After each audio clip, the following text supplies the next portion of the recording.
All right. Hello, everybody.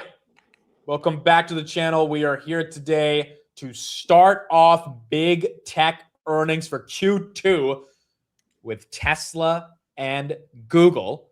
Here with Tanner and Jose. Guys, how you feeling? Brother, I am so excited to be back with you guys for earnings. I love the NVIDIA boys. I know that doesn't make sense to most people, but that's the name of the group chat. This is some of the best times of the whole year is getting to listen to all these calls with you guys. So super excited. I don't know if you guys just saw it, Amit, I'm sure you'll talk about it, but the recent updates from JP Morgan and UBS for CapEx for Google. I did Jose, indeed see it. Your jaw is going to drop. I'm not kidding. Whatever you're guessing, double it. Jose, have you seen it? I have not seen it. Okay, well, let me read it out. Let's get right into it. So this was reported by UBS. The big discussion today is CapEx, right? That's the big thing that everyone is concerned about. UBS and JP Morgan, 20 minutes ago. We think Google will report CapEx of 325 to 375 billion. Dude, it's double. Wait, for what time frame? Like for 1 year? That's crazy. The buy side expected 250, but JP Morgan says post the equity raise, the $85 billion that they just raised in equity dilution, investor expectations have jumped to 325 to 350 billion for 2027 CapEx. Or are they, Tanner, do you think they're saying this for end of 26? Because right now end of 26 is 190, but I think they're talking about next year, not this year. Dude, I thought it was next year. But still, that's crazy. That's essentially calling for a continuous, like what Meta did with the rumors of 7 gigawatts this year, 14 gigawatts next year, that the CapEx cycle is not stopping, that people want to spend twice as much. Not spend as much as we did this year, but spend twice as much. We're not even anywhere near maintenance mode just yet. We're still in the acceleration period. Real quick, I was gonna say that's also why the stock went from 347 to 344. As soon as that news came out, obviously the stock took a hit on that, which begs the question: if they actually put up those numbers, do we think the stock reacts positively or not?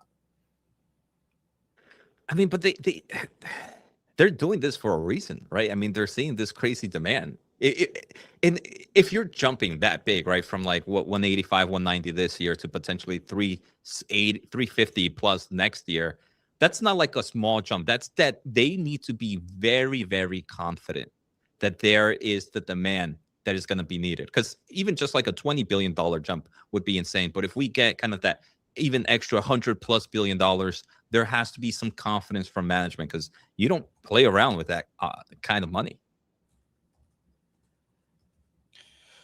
Look, I agree. Obviously, the story this entire year has been that the hyperscalers spend more on CapEx, even though they're growing more because of that CapEx spend. Google's entire business, search, cloud, everything is growing. But the CapEx beneficiaries get the reward of their stock prices going higher, and the CapEx spenders get hit. So, I mean, Google was actually having an okay day. I mean, the SaaS names have been decimated today. Hyperscalers in general haven't been the best. But Google was holding on until that buy-side report came out by UBS estimating about 350 billion in CapEx. Now, maybe that's wrong. We're going to see what ends up happening in the next 20 minutes. But if it's right, I really wonder what happens to Google. I also wonder why NVIDIA is not pumping, because NVIDIA is having its best day in a few weeks now. NVIDIA has not been $215 since June 22nd, which is crazy. But it just took a $2 hit from 214 to 212 after that Google news came out. So it is pretty confusing in terms of how the market is interpreting all this. I don't know if I'm pretty sure you guys saw it. I know you guys have been streaming nonstop now. You guys are the streaming boys now. So you guys probably talked about this, but that news with OpenAI and Hugging Face, I thought that was crazy. Oh my gosh, dude, you're like 3 hours late. Yeah, obviously. I think this opened up a whole new Pandora box in AI demand. Just because, right, I think we kind of saw Pandora's box opened in the software space about 6 months ago, October, November, December, where software is completely different now because of some of those solutions. I think now we're getting to that the box has been open for cybersecurity. I can't imagine a world where we don't have selected data centers or AI infrastructure just used by AI companies to protect either national security, to protect trade secrets. And I think it's going to be crazy demand just coming from the cybersecurity market in the upcoming year or two. To your point, Basent just tweeted about 30 minutes ago that we are not happy with China distilling these American models. So the hacking, the distillation, I mean, it looks like the administration's about to put their hand in this and see what they can do to try to protect American innovation. But I don't even know if it's really possible to stop the Chinese from doing what they're doing.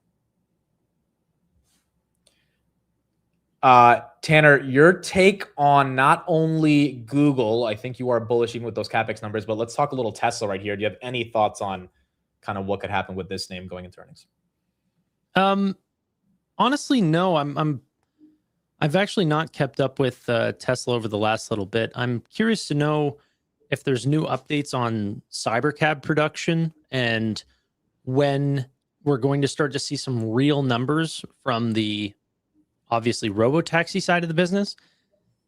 That for a lot of people has been a major part of the bull case, but getting a real timeline on when we're going to see more cybercabs enter more cities and then, being turned on for, the Model Ys and stuff like this, that sort of Airbnb approach that they wanted to do.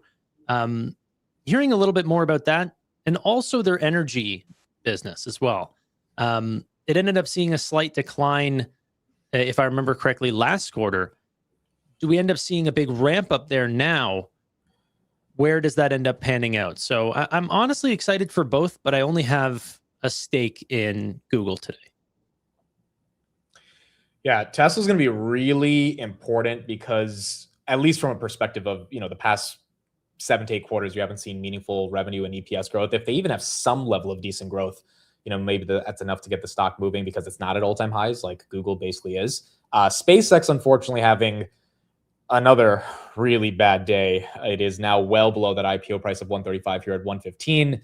Maybe Tesla says something to help SpaceX sentiment, but right now, a lot of the high beta nature of SpaceX and Tesla is taking a hit. Meta, by the way, falling based on those Google potential CapEx updates. Meta right there is down about 2.84%, and then Microsoft right here, 2% as well. On top of that, you've got IBM and ServiceNow. IBM already came out a week ago and said their earnings are going to be bad, so that stock has continued to go down. ServiceNow is down because there was another software company today that said they had bad preliminary results due to IT CapEx spend or IT spend going to CapEx, which took down all the software names. Palantir took a pretty ugly hit as well at 124.50. Jose, any thoughts on kind of how the software names react to this CapEx number, or do you think it's just semis or bust when it comes to Google's CapEx? I think for right now, it's maybe just the semis market. Hopefully, ServiceNow provides more of an indication of where that market is going. We saw IBM, I think, last week or 2 weeks ago, I forget the time frame, but kind of showcased that there might have been some weakness or delays in certain software spending due to the demand of AI infrastructure at the moment. I think ServiceNow would probably be a good indication if that was more of like an IBM problem, which I think it might be, opposed to a whole market. Now, if ServiceNow kind of goes today and kind of repeats exactly what IBM says, I think the software space could take a hit here. Tanner, any thoughts on what happens to SaaS based on these? I mean, like, what if Google increases CapEx like crazy? Theoretically, that means the semi trade continues, which means theoretically software should go down, right? Yeah, I don't know, man. I'm really trying to understand. I've been talking to a lot of people who've been investing in ServiceNow, and some people who are, big bulls who have changed their mind very recently on the short-term nature of these businesses, not necessarily questioning the long-term nature of ServiceNow, but just worried about this particular earnings, considering of, Pega and IBM's, or not IBM. Was it IBM that ended up doing the preliminary earnings? Is that what it was? Yeah. Yep. So I'm not necessarily playing ServiceNow. I don't. The only SaaS that I've been buying is Microsoft and Palantir, and both of those have been, honestly, I think, extremely bullish on the AI trade. Not necessarily trading that way, like Palantir's selling off today, and I think it's a great story for them. CapEx and stronger models and all of these things, and but the market will do its thing. I'm worried about the long term.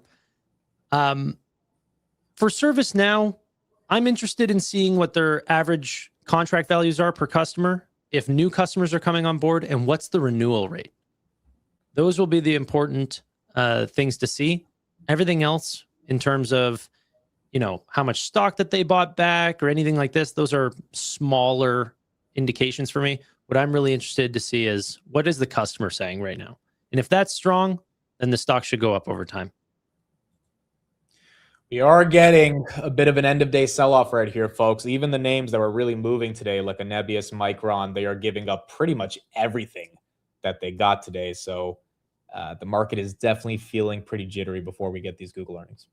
I have a question for you guys. I know you guys mentioned that for next year, certain analysts believe that Google's CapEx will be almost 100% growth from where we're at right now. It's only Q2 of this year. But for that side of jump, do you think management needs to share something like this quarter? Or are they, if we kind of see these type of numbers, we really won't hear it until Q4? Because for me, if I was an investor, I would something this drastic, I would love to learn sooner before kind of getting more, before just getting the information in the last minute. Yeah, I think they have to do it today.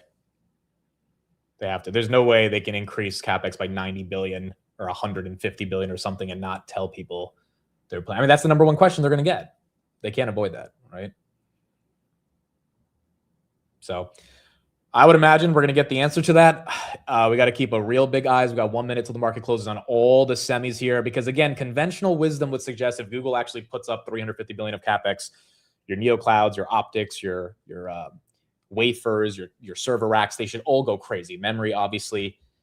If that doesn't happen and they increase CapEx, that's a big question. If they decrease CapEx, that's another big question. Which I don't think is going to be happening. And then you have their RPO growth. Their RPO is at 467 billion. That doubled last Q. Does that go to like 70 billion? Does cloud go to like 80%? And is that RPO majority from OpenAI and Anthropic? Like, I think there's a lot of questions here that we're going to try to get the answers to. By the way, on the poll, 64% of you said Google will do the best on earnings compared to IBM, Tesla, and ServiceNow. We will find out in the next 20 seconds. Yeah, I'm most hopeful about Google as well. All right, here we go. Thank you, everybody, for being here. Lock in. We got about 3 hours. We're going to go through the Google call, Tesla call. We'll be analyzing all the numbers as soon as we get them across the board. Thank you all for being here. The stock market is now closed as we kick off big tech earnings for Q2.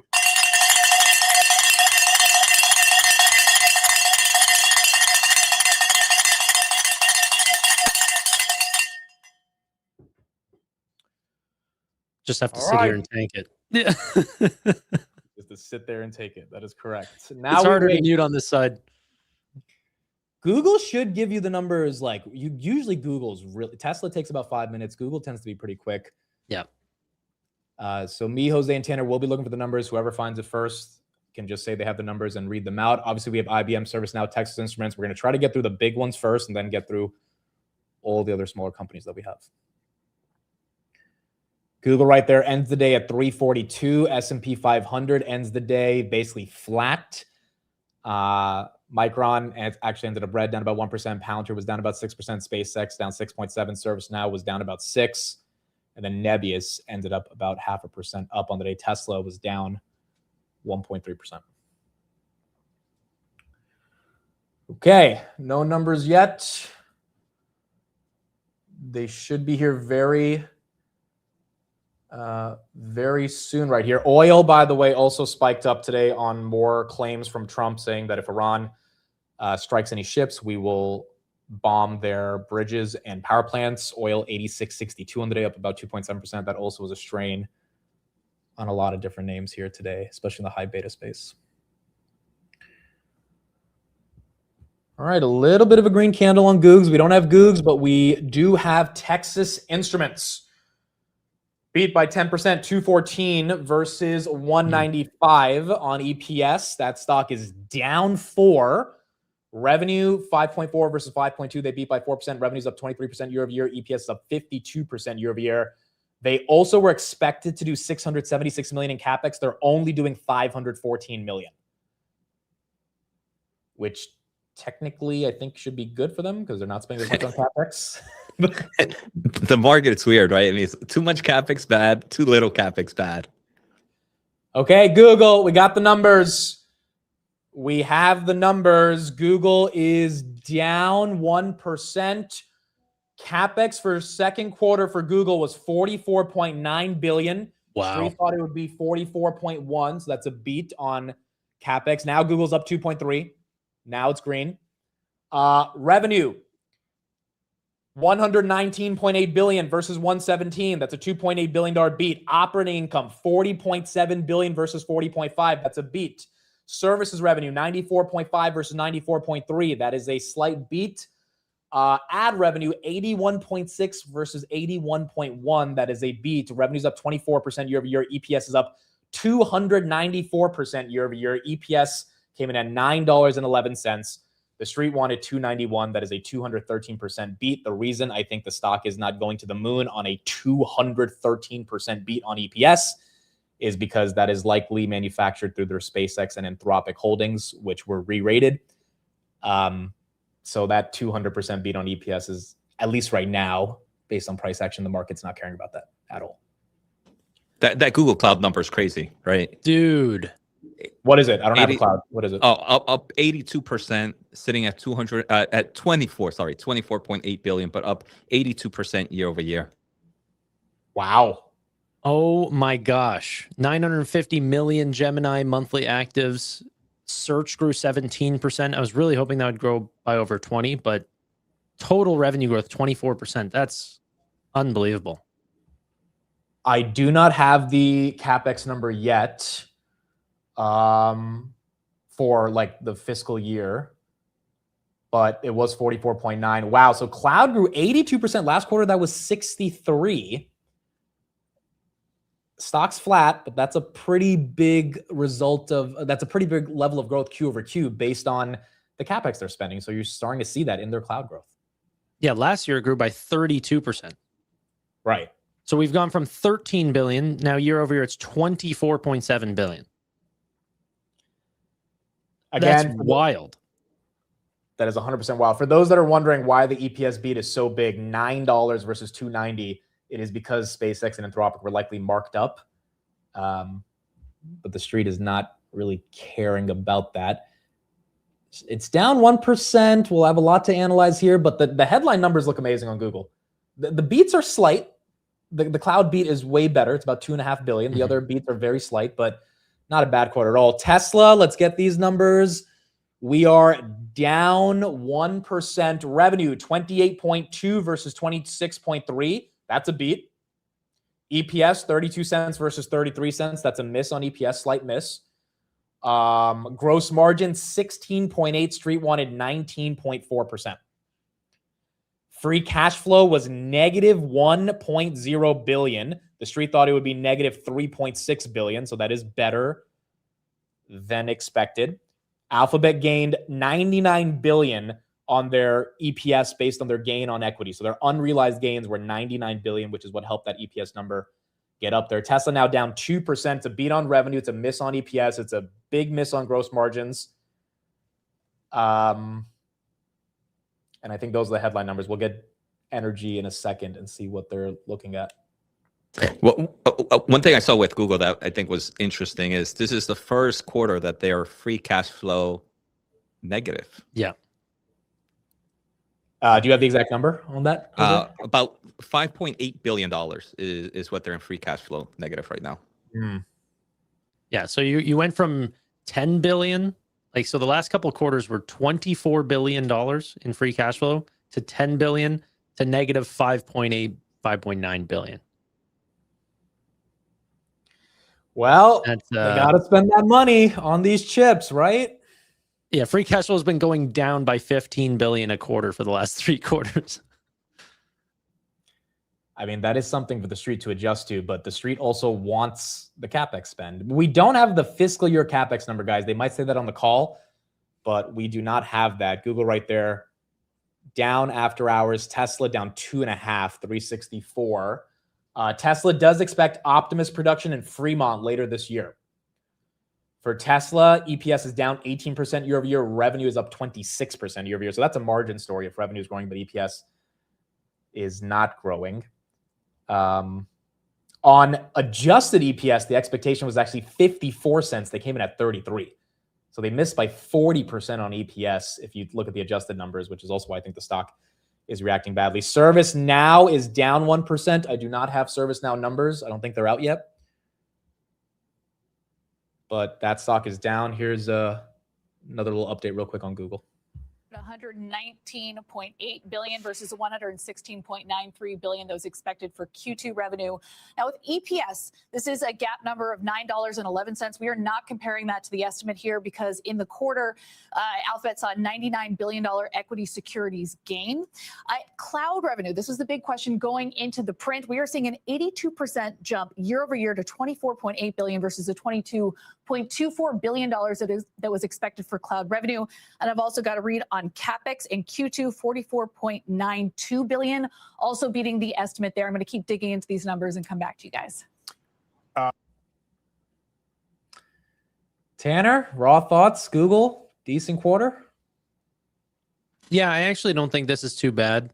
The free cash flow, I think, is something to absolutely worry about, but we kind of knew that this was going to come, and it's only going to get worse if we end up seeing these estimates come to light. Like, Meta can't continue to stay free cash flow positive. Google can't continue to stay free cash flow positive if we expect CapEx to roughly double year over year. Well, that's going to be very hard. And Microsoft, actually, funny enough, has a little bit of a buffer because they're still doing buybacks and they're still doing, large dividends. But you'll likely see them also look to potentially slow down the buybacks and increase the build out if they can continue to see this high margin growth in cloud. So one of the things that I think was misconstrued, or some people were talking about, is that the new data centers are less profitable than the old data centers. And here, Google Cloud is posting operating income, saying that on 32% growth, they had a 20% operating margin for Google Cloud.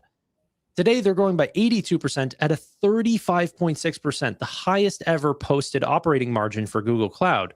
So they want to focus on this because it's one of the most profitable businesses. You can see that on this slide here. So I don't know. It's quite interesting. On the operating margin, you can see year over year here. Yeah, that's a 15% increase year over year, which means they are finding a way to actually monetize that cloud business in a meaningful way. IBM, those numbers are out. Obviously, the stock is down 40% from last week based on the preliminary numbers. Their revenue was in line, 17.2 versus 17.1, EPS 293 versus 293. ServiceNow, are we up on ServiceNow? Nothing too crazy on IBM. ServiceNow getting a 3% move. It was down 6% today, so if it can go up 6% after hours, we'll break even. I do not have the numbers. Yes, I do. Second quarter revenue, $3.99 billion versus $3.93. That's a beat. They're also raising. They are raising. I don't like dried grapes, but they are raising their fiscal year 2026 subscription revenue guidance. I mean, that's nice to see a software company actually raise their guidance versus take it down for a change. Can we get over 100? Can we stay over 100? Trying to get the EPS numbers, but at least so far, this looks a bit more positive. ServiceNow, okay, 5% beat on EPS, 90 cents versus 86 cents. So that is a beat, not massive, but still a beat. And then you got the revenue beat, 3.9 versus 3.93. Revenue's up 24% year over year. I mean, that's not bad growth by any sense of the imagination. EPS is up 10% year over year. I don't know if they let this thing run. Yeah, I don't know if they let this thing run on a day where software is ugly, but the numbers aren't horrible. The numbers aren't bad. I mean, they're raising guidance. That's not IBM is taking away guidance by like 30%. ServiceNow is raising it. Such a good raisin joke. You didn't get enough credit? Well, me and Jose loved it. I might have used it in I the did. past. So some people have already heard it, but for the new people here, it was worth doing it again. ServiceNow 2.4 is Palantir up after hours. Palantir is up after hours just a little. Google's basically flat. Tesla is still down 2.3. Google was down about 1.5, and now it's flipping slightly green. Tesla's not really flipping at all. 363 on Tesla. IBM up 4. I mean, maybe the worst was priced in for IBM. I mean, stock was down 45%. as ServiceNow tries to get up a little bit more, 4% on ServiceNow. Do you think Google is going to even talk about their full year CapEx, or do you think it's going to get to a part where they just stop sharing it because they know it's going to sell them off? It's almost like whenever, you know, your subscriptions for next year are going to go down, so you stop guiding. Well, I don't know why the buy side came out with estimates if they were not going to get the answers today. The only thing I would say, maybe if they just think it's going to be higher than what they say today, they don't want to keep raising it every quarter. So if that could be another reason if they don't say anything, because that is fair. Let's get a little bit more analysis on Google, and then we'll get deeper into some of these other earnings. Likely at more than 70 billion run rate 6 or 7 months later. Guess what? Google and Amazon are their big compute providers. So that's flowing through. And I'm guessing that the securities gain has to do either with the stake in Anthropic or SpaceX. Exactly. Two very good investments for Alphabet over the years. Yes, for sure. Yeah. Brent, what will you be, we're all coming through the numbers at this point, but what will you be looking at to sort of glean whether that return on investment metric can be found in this release? Well, you're not going to find in this release, so let's not focus on that. But when you look at cloud, right, I think as Gil said, you know, the 10% beat on cloud was massive. The whisper number was 75. The street was at 65. So 82 is a 10% beat. Search is in line at 17% growth, and YouTube beat by 2.5%. CapEx is basically right in line, 44.9 versus street at 44.7. So the only thing I'm seeing on the numbers is margin is a little bit lower for 39 versus the street at 40. But when you look at the cloud beat, look at search in line, YouTube beating by 3, CapEx, you know, right in line. It felt like it was right down the middle. It was stable, steady. I think the market was hoping for more. But you know, look, it was call it a 260-yard drive. It was not a 300-yard drive that we've seen from them in the past. So it was. And Google basically not reacting that much on the. I mean, we were talking about this in the morning. I don't think it would have surprised people for the stock to be relatively flat. It's up a nice 1.4% after being down 2.3. But that's kind of what you want, right? You don't need it to go up like crazy. You also don't need this to tank. The numbers seem to be good enough to justify the current price, at least that it's at right now. Sorry, I was just going to say, what do we need them to say in earnings in order to bring this stock up? Because like growth on cloud, 82%. What level would justify the CapEx spend that would make investors happy? Jose, you're the expert on this. I don't know what investor sentiment feels like. To me, 82% is more than enough to tell me, hey, I'm going to keep increasing CapEx. If we continue to see these numbers, right? Last quarter, I think we discussed it was 60-something%.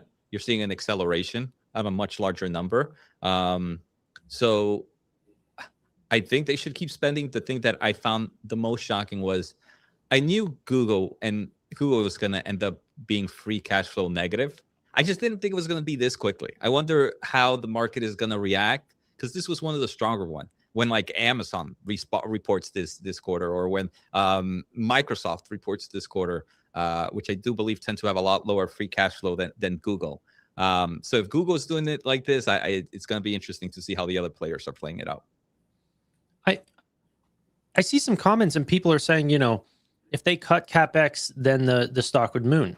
But would the long-term Google investors in chat actually want that? Like, would you want them to potentially concede their position in cloud to more of Microsoft and more of AWS and the other companies who are not cutting CapEx?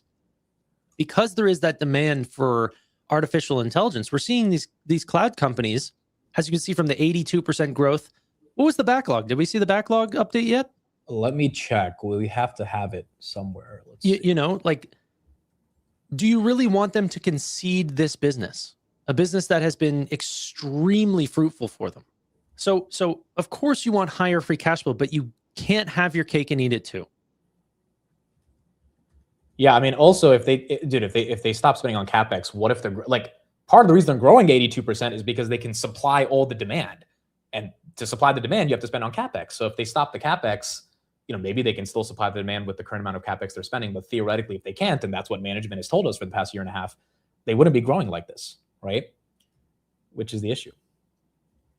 Yeah, if they don't increase capex and they focus on buybacks and all those types of things, essentially what you're buying is Apple. Like that's the, sort of company that you would replicate.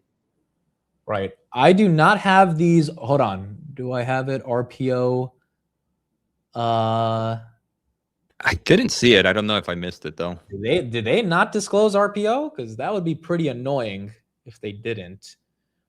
Just to give everyone some stats. So Gemini, 950 million MAUs, 22 billion Gemini API tokens per minute is what they're processing. 198,000 employees. Operating loss of negative 5.8 billion. Operating income on cloud of 8.8 billion. Sundar Pichai said Q2 was an amazing quarter. It's great to see wide adoption of Gemini Enterprise. We are seeing strong demand for our security solutions. They acquired Wiz for 32 billion last year. Cybersecurity. These outstanding results show that our differentiated full stack approach to AI is delivering real measurable value for consumers, customers, and partners globally. They have 98 billion of debt, 242 billion of cash, 53 billion of TTM free cash flow, negative 5.9 billion free cash flow for this quarter. I do not see RPO. I think one thing I would love to hear, and I think the answer is going to be yes, but love to hear Google say that we grew cloud by 82%, and everything is still running at 100% utilization rate, right? There's still so much, everything revenue, as soon as the GPUs are turning on, they're being sold off. Any commentary like that, I think would help kind of build that case of why CapEx continues to grow and why the company's free cash flow. I think that's the case. I think probably many of us here believe that's the case, but for them to just kind of announce that to the investing world again, I think can help solidify a little bit of this CapEx spending. 82% after growing 32% or whatever it is says a lot of that. But go ahead. A lot of you guys are saying 514 billion is the backlog. I did not see that, but a lot of you are saying it. We'll try to confirm it, but if that's the case, that's a big that lines up well. That would make sense. Yeah, there's no reason they wouldn't disclose it. They do it every quarter, so I imagine that could be up there. By the way, ServiceNow, baby. 102. Let me give you guys some ServiceNow numbers. I've got more of them. So subscription revenue up 23%, total revenue up 24%. The guide has been increased. Gross margin on subscriptions 81%, operating margins 31%. Their free cash flow margin 35%. Bill McDermott. Once again, we beat the high end of our guidance range across every top line and profitability metric in an environment where most enterprises are still searching for AI's ROI. ServiceNow is the platform delivering it. With our AI control tower as the market standard, agentic deployments of ServiceNow increased 9-fold in just 9 months. Our 29 billion in RPO is fueled by longer customer commitments and skyrocketing demand from our partner ecosystem. I mean, I don't see anything wrong with these ServiceNow numbers. I don't know if the market's going to let it stay above 100, but I mean, it definitely shouldn't go back to the 85s like it did last time, hopefully. I think Chris said that he wanted to talk about. Yeah, guys, we will have Chris on after we have the Google call in like 10 minutes. So I'm sure if we're talking to Chris, it will be longer than 10 minutes. So if he's here after the call, we can get him on and talk to him. But I mean, look, ServiceNow fell 6% during the day. You kind of had to think, look, is this really going to fall another 6% if the numbers are good? And the numbers are pretty good. It's not like phenomenal, but it's definitely not like horrible numbers like IBM. So, theoretically, the stock should be getting at least somewhat of a boost, which is what we're seeing. In terms of Tesla, some updates here. Tesla says Optimus first generation production lines are being installed. Mega Factory, Texas, nearing completion within production this year. Robotaxi is now live in 7 major U.S. metros, and Tesla Semi and Megapack 3 on schedule for 2026 production. They also hold a SpaceX stake that added $1 billion of 22 cents of their non-GAAP EPS was SpaceX equity. They only brought in 39 cents of EPS or 33 cents of EPS. So you're talking about more than 50% of their EPS was because of their SpaceX stake. Is it all SpaceX or is any of that Anthropic? Well, SpaceX, Tesla doesn't own stake in Anthropic, but for Google, yes, it is Anthropic and SpaceX. Oh, sorry. I thought you were talking about Google. No? No. Google. So Google, for those that are asking that are confused about their EPS, $9.11 of EPS $2.93 expected. So that's $7 deltas because of Anthropic and SpaceX. For Tesla, 33 cents of EPS, 22 cents of that was SpaceX. Okay. Sorry, my bad. Yeah, so obviously it was a lot more for Tessie. Jose, I'm assuming you like the Google numbers. You're not too concerned about it, right? No, I love the Google numbers. So, I mean, cloud growth, seeing massive demand. I think it just tells us the AI story continues. What I did find interesting, I was just looking at X, and Semi-Analysis posted something where they noticed that Google now posts in the Google Cloud revenue segment, it mentions that Google Cloud generally makes revenue from sales of TPU systems. And I was just kind of trying to see if this is new wording that is being used. And yes, AI is confirming that this is new wording. The actual phrase was Google Cloud generates product revenues primarily from the sales of TPU systems. And that's not something. Do you think they will ever disclose how much the TPUs make for them, or would they not want to do that? I don't know. I mean, Amazon does it a lot, right? I think Amazon has given us both what their annual run rate is when renting out the chips, and also now they're talking about how much they would make if they were to sell the chips. I would love to hear some, and I don't think it's impossible not to hear it. It's not impossible for them to say it either. But this isn't internal sales. They're just saying that the compute that is from TPU? Or are you saying... I think they're talking about... Well, technically, yeah, it might be compute coming from the TPU versus selling the TPU, right? Yeah, because I've not seen any... like, there would have been press releases about that, right? Right. That's true. Like other cloud service providers buying TPUs. Maybe it's a combination of both. I mean, they don't separate it, right? So we don't actually know.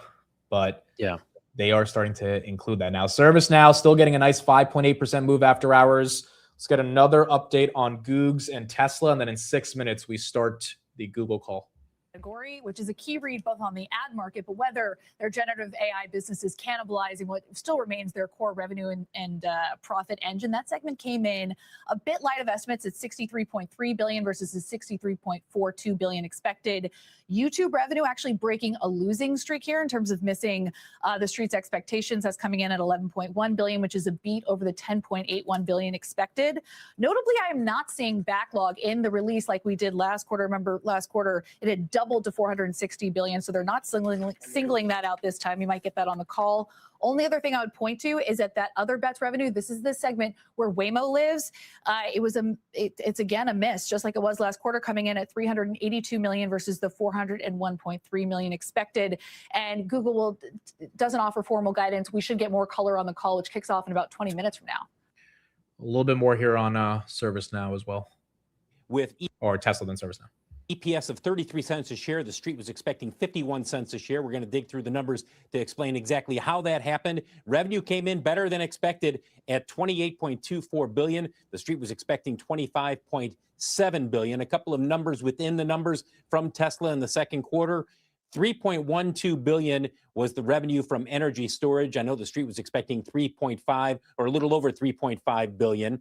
FSD subscriptions, full self-driving subscriptions, they give a cumulative number every quarter. It's 1.48 million for 2Q. That's up 200,000 compared to 1.28 million at the end of Q1. CapEx spending came in at 5.78 billion, shy of what the street was expecting at 6.5 billion, and free cash flow negative 1.09 billion.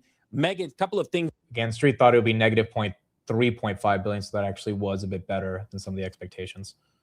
With ServiceNow CEO Bill McDermott, and he spoke specifically about the growth that they're seeing in cybersecurity. Wanted to point that out. He said, we're now the fastest growing cybersecurity company in the world in enterprise software, and we're now the 8th largest cybersecurity company in the enterprise. You're muted, brother. Sorry, I thought it was a professional. I said this is a big deal because the only companies that have diverged from the software companies this year have been the cybersecurity companies. So the fact that Bill McDermott is saying, hey, don't forget about us as a SaaS company that has now a cybersecurity acquisition that is also giving us the 8th largest cybersecurity enterprise software application in the world. I mean, that in and of itself should hopefully help some of the sentiment, especially if that continues to grow at the level it's growing at going into the end of 2026. We talked about what's been happening in the AI space, this Hugging Face OpenAI stuff. He said, hey, we would have been able to prevent that with our control tower. I asked him about M&A. He said they're growing organically at this point in cybersecurity after the acquisitions that they've already done, but might do a tuck-in here or there. But really also wanted to point at the guide here. Now, there was a little kind of numerical issue that investors will note on there's a pull forward in the federal. He said, don't pay too much attention to that. That's just really an accounting blip in there. The thing to pay attention to from his perspective is that they're raising in their confidence on the demand for their AI business. ServiceNow AI has really crossed that $1 billion ACV run rate and is continuing to go beyond that. And I asked him specifically about, okay, this shift in spend within the enterprise away from some companies toward AI infrastructure. Why isn't ServiceNow getting hit by that? He said he continues to see and believe that they're really in the bullseye of where customers want to be and being able to control their AI spend. And absolutely love it. That's the right answer, right? He's like, don't group us in with IBM. We're not with those guys. We matter. I'm sitting with Jensen at my conference. Like, we matter. We're the AI software play. So, I mean, that's what you needed. Yeah. Bill McDermott.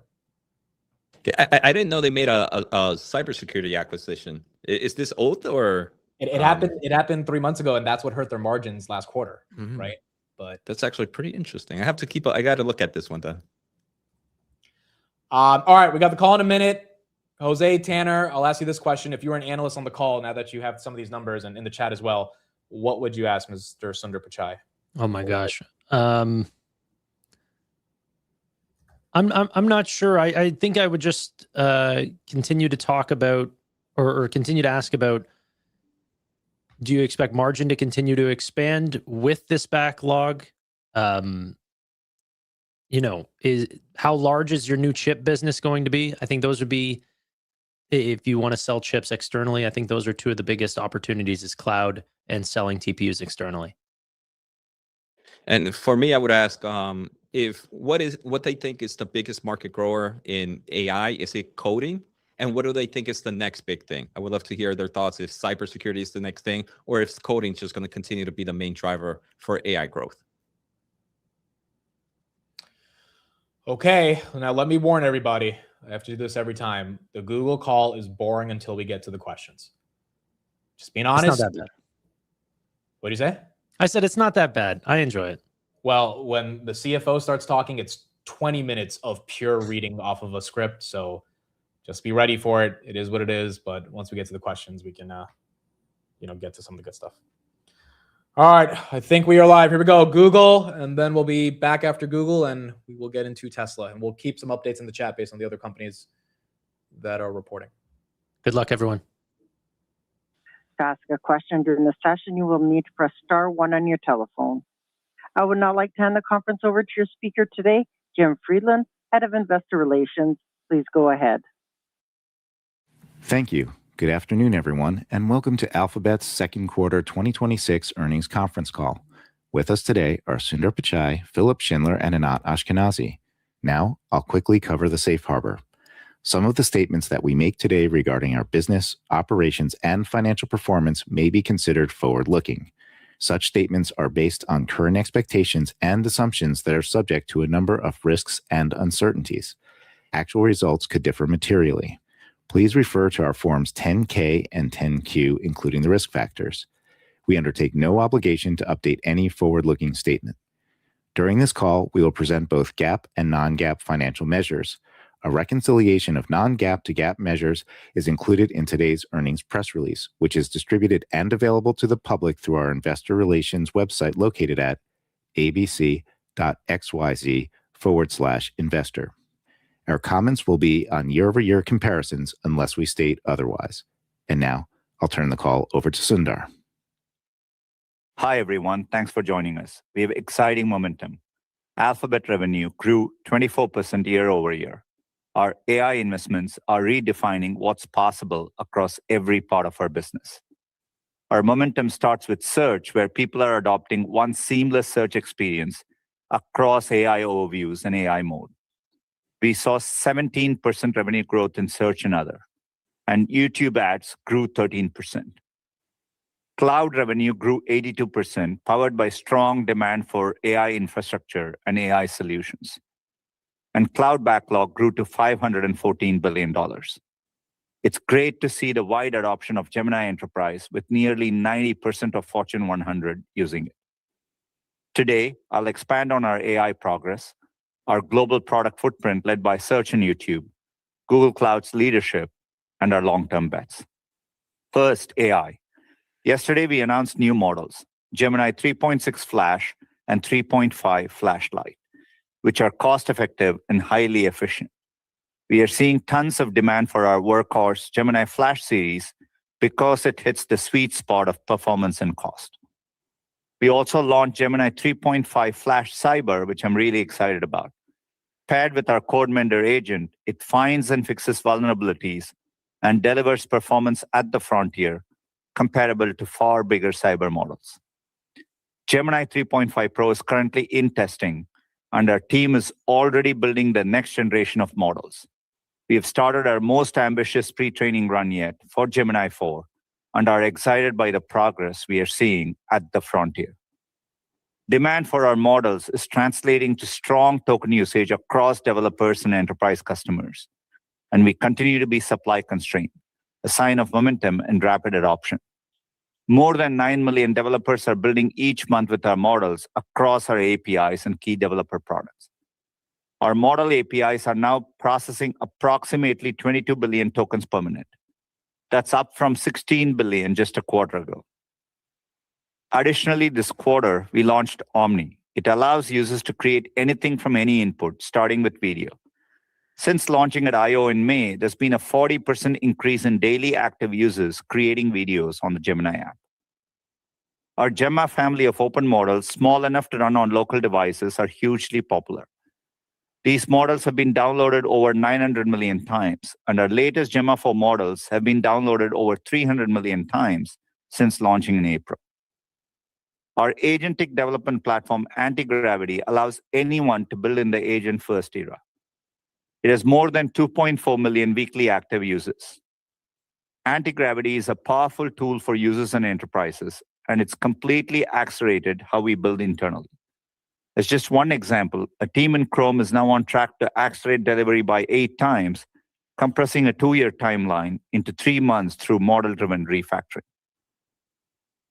Moving on to our global product footprint, which brings AI to more people than any other company. Starting with search, AI continues to drive an expansionary moment, with new experiences resonating with users and driving growth in queries. As a big football fan, I was particularly excited to see search usage hit an all-time high during the World Cup this year. This really highlights how much people turn to Google in moments that matter. We continue to make search more helpful and intuitive. We recently brought together AI overviews and AI mode into one seamless search experience that combines our frontier capabilities with the best of the web. And we are continuing to incorporate more frontier capabilities into search with agents, personal intelligence, and notebooks. Our AI-powered features are driving increased search usage. Since expanding AI mode globally last October, we have surpassed 1 billion monthly active users. And just like AI overviews, AI mode is driving an incremental increase in search queries overall, and we are now sending billions of clicks to websites every week through AI features in search. As we serve more of these queries, we've continued to drive efficiencies. Thanks to our engineering and hardware optimizations, this quarter we reduced the cost of AI mode responses to its lowest level since launch, even as we have brought more advanced AI capabilities. Philip will also talk more about how we are innovating the ads experience. Next, the Gemini app, which now has 950 million monthly active users, with daily active users tripling in the last year. Users love new agentic features like Daily Brief and our personalized agent, Gemini Spark, which is now available in the US and internationally. We've been shipping helpful new features like this at an incredible clip. On to YouTube. Month after month, when a big event happens in the world turns to YouTube. It's been incredible to see that over 1.7 billion unique viewers globally watched World Cup-related videos on YouTube during the FIFA World Cup 2026. We're also bringing the power of conversational AI directly into the YouTube experience. Ask YouTube uses our Gemini models to let people ask complex questions about individual videos, get quick takeaways, and jump straight to moments in those videos. The early engagement is encouraging. More than 140 million users engaged with Ask YouTube on the watch page in June 2026. And we are bringing that Ask experience to the wider search experience on YouTube. Next, cloud. Our continued momentum is driven by our integrated AI portfolio consisting of chips, models, data, security, and agent platforms, all designed to work together. Gemini continues to be a key driver of growth and is deeply integrated across all of our cloud products, including Gemini Enterprise, data analytics, cybersecurity, and Google Workspace. We are seeing strong, diversified demand across products, customers, geographies, and industries. Our product differentiation is driving expansion in 3 ways. We are winning new customers, more than doubling our acquisition velocity year over year.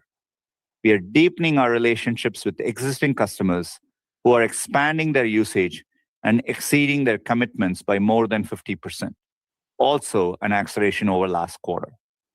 We are driving growth with partners, with transactions on Google Cloud Marketplace growing over 7 times year over year. One of the strongest parts of our growth comes from the rapid adoption of our Gemini Enterprise platform. It's differentiated with easy-to-use tools to build agents and automate processes, connectivity to enterprise systems, cost management, and governance tools. In Q2, Agent Development Kit, our framework for building and deploying enterprise AI agents, reached nearly 70 million total downloads. As I said, nearly 90% of Fortune 100 are using Gemini Enterprise.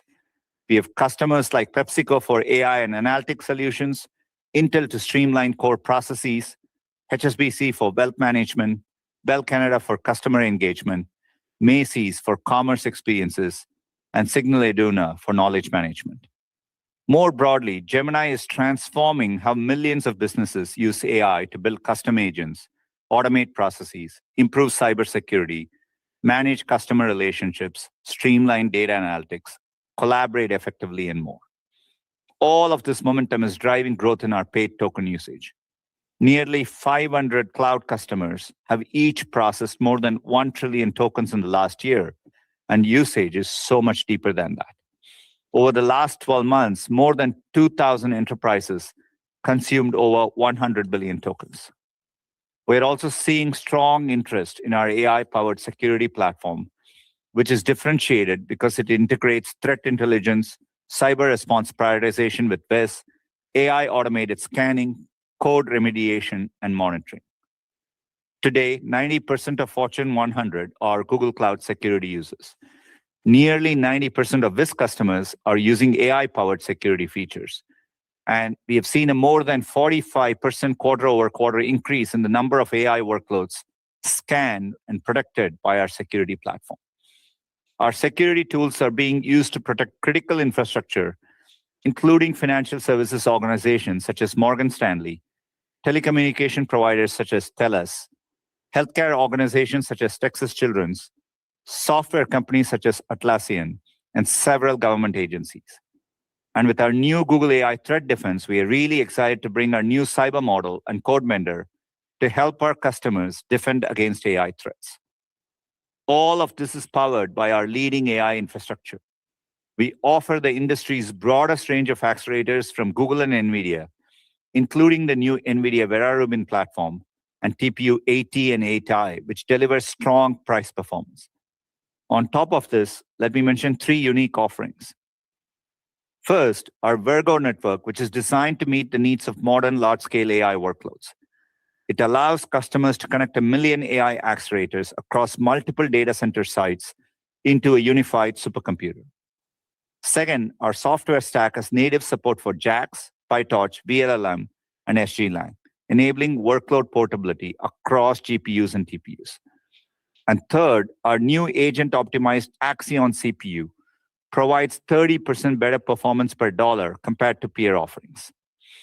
We are seeing strong growth in demand for our AI infrastructure offerings from leading labs such as Ineffable Intelligence, next-generation AI builders, including Kakao, financial services like Deutsche Börse Group, pharmaceutical companies such as Pfizer and Roche, and robotics and spatial intelligence companies such as World Labs. We are continuing our strategy of investing in promising companies and internal efforts that bring pioneering AI research into the real world. We have seen exciting progress from our other bets. Waymo introduced its newest vehicle, Ohio, to public riders. This is the first vehicle powered by the 6th-generation Waymo driver and will welcome more riders in the coming months. Wing has safely completed more than 1 million home deliveries, and we continue to grow our presence through partnerships with Walmart, DoorDash, and Papa John's. In health and drug discovery, Isomorphic Labs raised over $2 billion to power its AI drug design engine, scale globally, and advance its drug candidate pipeline. It's truly been an extraordinary first half of 2026, with much more to come. Thanks to all of our employees and partners worldwide for their incredible work this quarter. With that, Philip, over to you. Thanks, Sundar, and hello, everyone. I'll start with a review of Google services, highlighting our momentum across search, YouTube, and partnerships. Google services revenues were $95 billion for the quarter, up 15% year-on-year, primarily driven by search. Search and other delivered 17% growth, with retail and finance driving the largest contributions. YouTube advertising revenues grew 13%, driven by direct response and brand. Network advertising revenues were down 1% year-on-year. Strong performance in search and YouTube underscores how our investments in AI translate into measurable value for our users and advertisers. Starting with search and other. Revenues reached over $63 billion for the quarter. Sundar highlighted the momentum we see in search, which directly impacts our advertising business. We continue to accelerate the deployment of Gemini across our entire ads infrastructure to boost performance in 3 areas mentioned before: ads quality, advertiser tools, and AI user experiences. First, ads quality. At Google Marketing Live, we showcased how Gemini improves query understanding, allowing us to find relevant ads for longer searches previously difficult to monetize. The core engine of our search ads relies on a dual prediction, delivering immediate utility for the user while maximizing measurable value for the advertiser. Gemini completely supercharges this capability. We use Gemini's advanced reasoning to decode the nuances of longer, more detailed queries. With shopping ads, for instance, we drove a 20% improvement in showing highly relevant ads, helping shoppers immediately find the best match. Second, advertiser tools. Take AI Max. It has become the core building block for advertisers to fully participate in our new AI experiences. It's out of beta, and 500,000 advertisers have already adopted it. Those who adopt our AI-powered campaigns like AI Max or PMax see an average of 15% more conversions or value on search at a similar ROAS. AAA Auto Club enterprises used AI Max to personalize creative assets and capture growth from increasingly detailed insurance searches. This led to a 17% improvement in conversion volume and an 11% decrease in cost per lead. We see strong adoption of our generative AI creative tools, which makes creative development easier, especially for SMBs. In fact, over half of our SMB customers globally use AI to create or optimize their creatives. Third, new AI user experiences. At I/O, we showed how search, including AI overviews and AI mode, works as one connected experience. As you saw from our results, our performance across this holistic system is robust. We continue to be encouraged with monetization performance on queries that show AI overviews, even as we've expanded AI overviews to more commercial queries. Across AI overviews and AI mode, people are asking more specific and detailed questions, providing opportunities for more relevant ads. Within AI mode, we continue to test and deploy a range of new ad formats. For text ads, we improved performance by adding contextual site links based on the conversation. Direct offers is gaining momentum with partners like IHG Hotels and Resorts soon surfacing special offers during trip planning. In highlighted answers, our latest experience, placing clearly marked sponsored links inside list responses, is showing early user traction. Looking at commerce. In collaboration with the retail industry, we established the open source Universal Commerce Protocol, UCP, as the new standard for agentic commerce. Merchants are rapidly adopting UCP, with Target and Steve Madden now live, while new members have joined the UCP Shopping and Food Tech Councils to help steer its vision. We also announced Universal Cart, allowing shoppers to add items from different retailers across Google services and buy in a single checkout. Now on to YouTube. As a FIFA preferred platform partner, we help fans around the world tune into the games. As Sundar mentioned, over 1.7 billion unique viewers watched World Cup related videos and over 550 million watched them on their televisions. This made the FIFA World Cup 2026 the most viewed World Cup in YouTube history. Advertisers connected with fans through FIFA channel takeovers, Gemini-powered soccer-themed sponsorships, and game day mastheads. And, of course, a huge congratulations to Spain for taking home the trophy. More broadly, on YouTube, we introduced an exclusive slate of creator shows, making it easier for brands to tap into the fandom of creators. We launched custom sponsorships to put brands at the heart of the world's biggest moments as they unfold on YouTube, using AI to dynamically surface videos tailored to a brand's desired moment. Brands continue to partner with YouTube creators to engage new audiences. Kate Spade reached Gen Z through a first-of-its-kind YouTube creator campaign and partnered with creators Ellie Thuman and Hannah Meloche. By leveraging multiple format videos on YouTube, the brand drove a 3.25% brand lift in purchase intent. This unique convergence of brand equity and commercial action makes YouTube a powerful full-funnel platform. SMBs continue to fuel our direct response growth through campaigns like Demand Gen. They leverage our AI to scale visual storytelling across YouTube, Shorts, and now Google Maps. To attract high-value shoppers across North America and Europe, outdoor brand Arc'teryx used Demand Gen to achieve a 70% better return on their ad spend compared to other paid channels. Looking at monetization across YouTube, we're driving sustained growth across our key priorities. In the living room, we see continued momentum across both brand and direct response. With the launch of Buy with Google Pay, viewers can complete purchases directly on their CTV, turning the TV screen into a stronger performance surface. Shorts continues to deliver high-performing opportunities for social and video buyers alike. Beyond advertising, YouTube subscription business, which thrives across living room screens, is growing faster than ads, particularly driven by YouTube Music and Premium. Internally, we leverage Gemini to transform how we work and how we serve our customers. 83% of our sales team uses Gemini-assisted tools weekly, driving up to a 20% higher win rate when using customized pitch narratives. Our ads customer support teams use Gemini-powered agentic solutions that now autonomously address 75% of support queries, freeing them to solve our customers' most complex challenges. Similarly, our new agentic solutions for SMBs have expanded our reach by hundreds of thousands of new customers year to date. As always, ending with partnerships. We're seeing more businesses benefit from the unified strength of Google's AI stack. Booking Holdings expanded a multi-year cloud commitment and are partnering closely to advance our AI-powered ad formats. It's also deploying Google's AI technology to enable new customer experiences like agentic dining reservations on OpenTable, helping restaurants get discovered and booked right when it matters most. In closing, I'd like to thank Googlers everywhere for their contributions to our success and our customers and partners for their continued trust. Anat, over to you. Thank you, Philip. My comments will focus on year-over-year comparisons for the second quarter, unless I state otherwise. I will start with results at the Alphabet level and will then cover our segment's result. I'll end with some commentary on our outlook for the third quarter and full year 2026. We had an outstanding second quarter, delivering our 12th consecutive quarter of double-digit revenue growth. Consolidated revenues were $119.8 billion, up 24% or 23% in constant currency. Total cost of revenues was $45.9 billion, up 18%. Tech was $16.2 billion, up 10%. Other cost of revenues was $29.8 billion, up. Okay, so questions. ServiceNow starts in 3 minutes.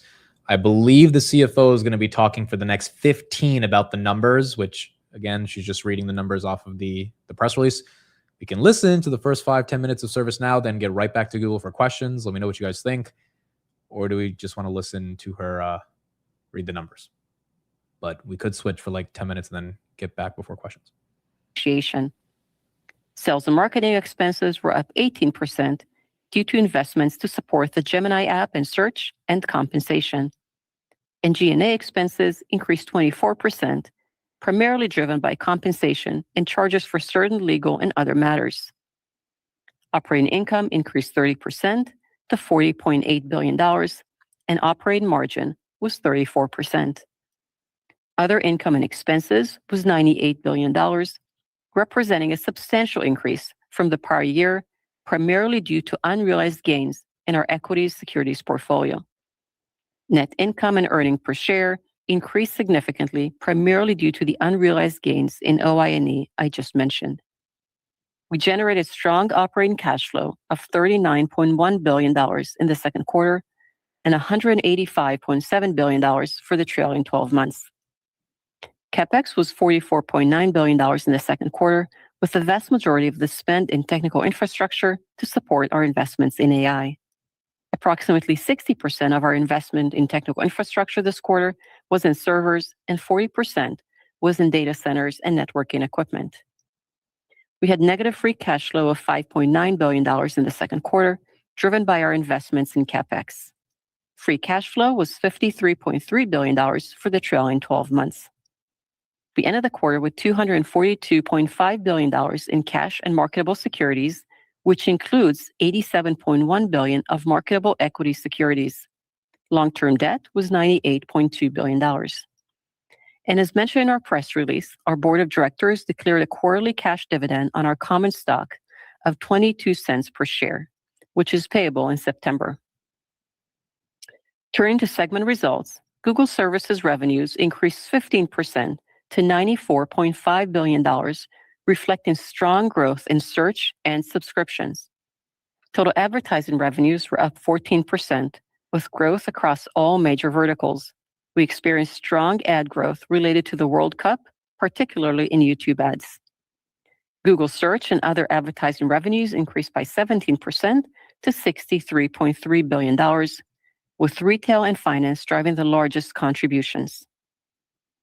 YouTube advertising revenues increased 13% to $11.1 billion, driven by direct response advertising, as well as brand, with strength in the living room, as Philip mentioned earlier. Network advertising revenues of $7.3 billion were down 1%. Subscription, platforms, and devices revenues increased 15% this quarter to $12.9 billion due to strong growth in both YouTube subscriptions, particularly YouTube Music and Premium, and Google One, which was driven by demand for AI plans. Google Services operating income increased 20% to $39.5 billion, and operating margin was 41.8%. The Google Cloud segment delivered outstanding results in the second quarter, driven by our enterprise AI products and services. Cloud revenues were up 82% to $24.8 billion, driven primarily by GCP, which grew faster than cloud overall. Core GCP, AI solutions, and AI infrastructure were all important drivers of growth. We also began to recognize revenues from TPU system sales, which we delivered to customer data centers for the first time in Q2. Cloud revenue growth accelerated meaningfully even after excluding the impact of TPU system sales. Cloud operating income was $8.8 billion, more than tripling year over year, and operating margin increased from 20.7% in the second quarter last year to 35.6%. Google Cloud's backlog increased by more than $50 billion sequentially, reaching $514 billion in the second quarter. The increase was driven by strong demand for our enterprise AI offerings. The majority of the backlog is related to typical GCP contracts from a broad mix of customers, and we expect to recognize just over 50% of the total backlog as revenue over the next 24 months. In other bets, revenues were $382 million, and operating loss was $1.8 billion as we continue to expand Waymo's business and invest in key other bets. And in Alphabet level activities, the operating loss was $5.8 billion, driven by shared AI R&D expenses. Turning to our outlook and business performance expectations in the second half of 2026. First, in terms of revenues, at the current spot rates, we would expect a slight FX headwind to our consolidated revenue in Q3 compared to a 1 percentage point FX tailwind in Q2. This impact will be seen primarily in search and YouTube ads. In Google Services, as Philip mentioned, we continue to benefit from innovation in search by improving the user and advertiser experience with AI. At the same time, in Q3, we will begin lapping an acceleration in search performance that began in the third quarter last year. In Google Cloud, we're seeing significant demand for products and services, which we expect to drive strong growth. As I mentioned earlier, we started delivering TPU system to customer data centers in the second quarter.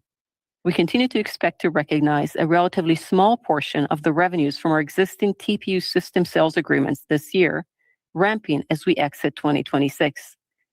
We anticipate the vast majority of the revenues from these agreements will be realized in 2027. And given the supply-constrained environment, we plan to expand the use of third-party capacity in Q3 as a bridging strategy while we build out more internal capacity. This strategy allows us to keep growing our customer base and capture greater overall value. However, it will create modest margin pressure in the near term as we utilize this capacity.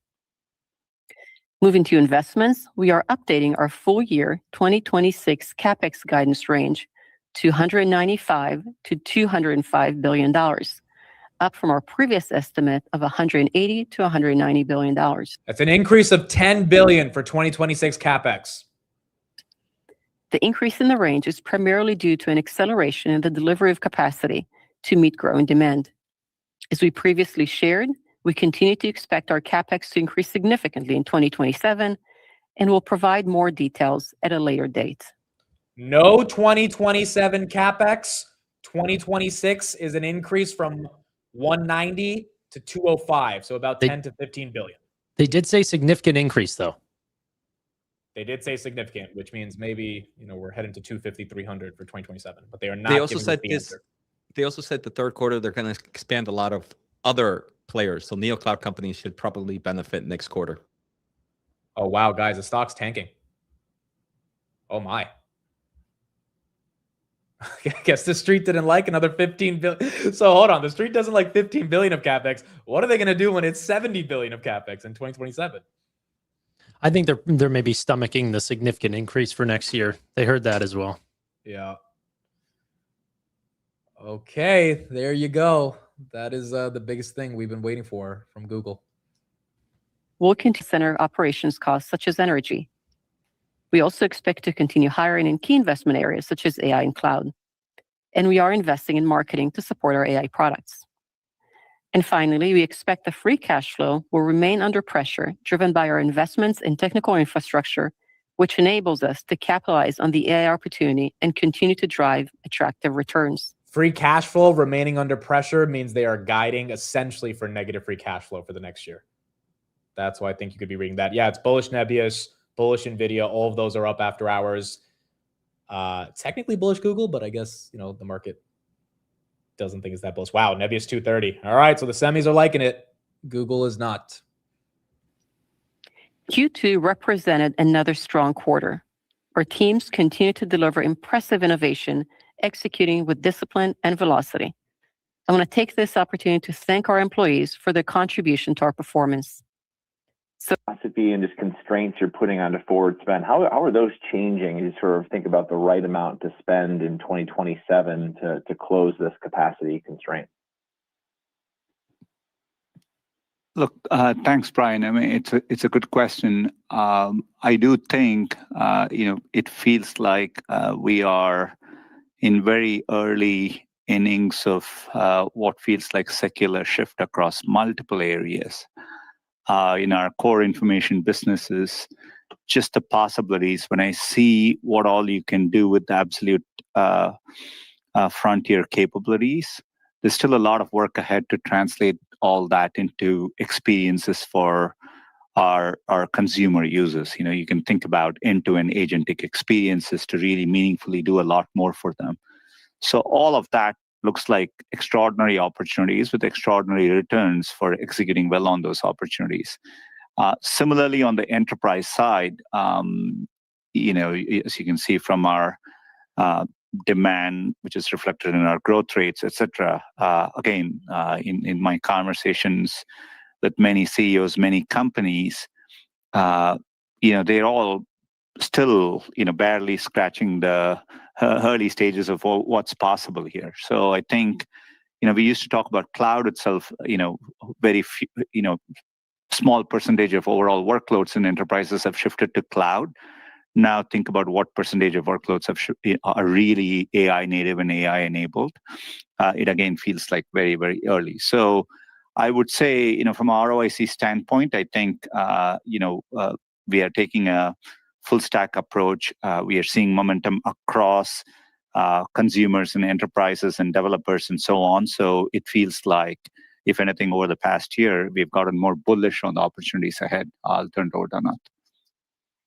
Thanks for the question on how do we think about forward-looking CapEx in the context of supply constraints. So we're still in a supply constraint environment. I think we've said this now for multiple quarters in a row. And we are seeing very strong demand, both from external cloud customers as well as across the business. And our goal is to invest as long as we see an attractive return on that investment, as Sundar mentioned earlier. We do take a long-term view, so we take multi-year view at what the needs are, as well as focus on next year and the near term and building aggressively to meet those demands. And as you've seen, well, we have increased our capacity quite significantly over the past 3 years. The demand still outpaces that investment. And we are, just the rest of the industry, working in a supply-constrained environment. So we're working hard to do this. We do have a benefit of having the full stack approach. So we're able to drive operational efficiencies, technological efficiencies within our technical infrastructure organization so that we can deliver more compute. But as long as we see these attractive opportunities to invest, we will continue to invest. Thank you both. Our next question comes from Doug Anmuth with JP Morgan. Your line is now open. Thanks for taking the questions. One for Sundar and one for Anat. Sundar, can you just talk about your confidence level that the Gemini models can remain at the frontier? I know you had the Flash model releases this week, but Google perhaps doesn't make maybe quite as much noise as some of the other leading labs, or perhaps have quite the frequency. Just curious how you'd address any concerns about that ability to continue developing leading models. And then just related, can you talk about your plans for coding and how you look to close the gap in that part of enterprise? And then Anat, just following the recent equity and debt raises, can you just help us understand how you think about optimal capital structure and how you view the cost of debt versus equity? Thanks.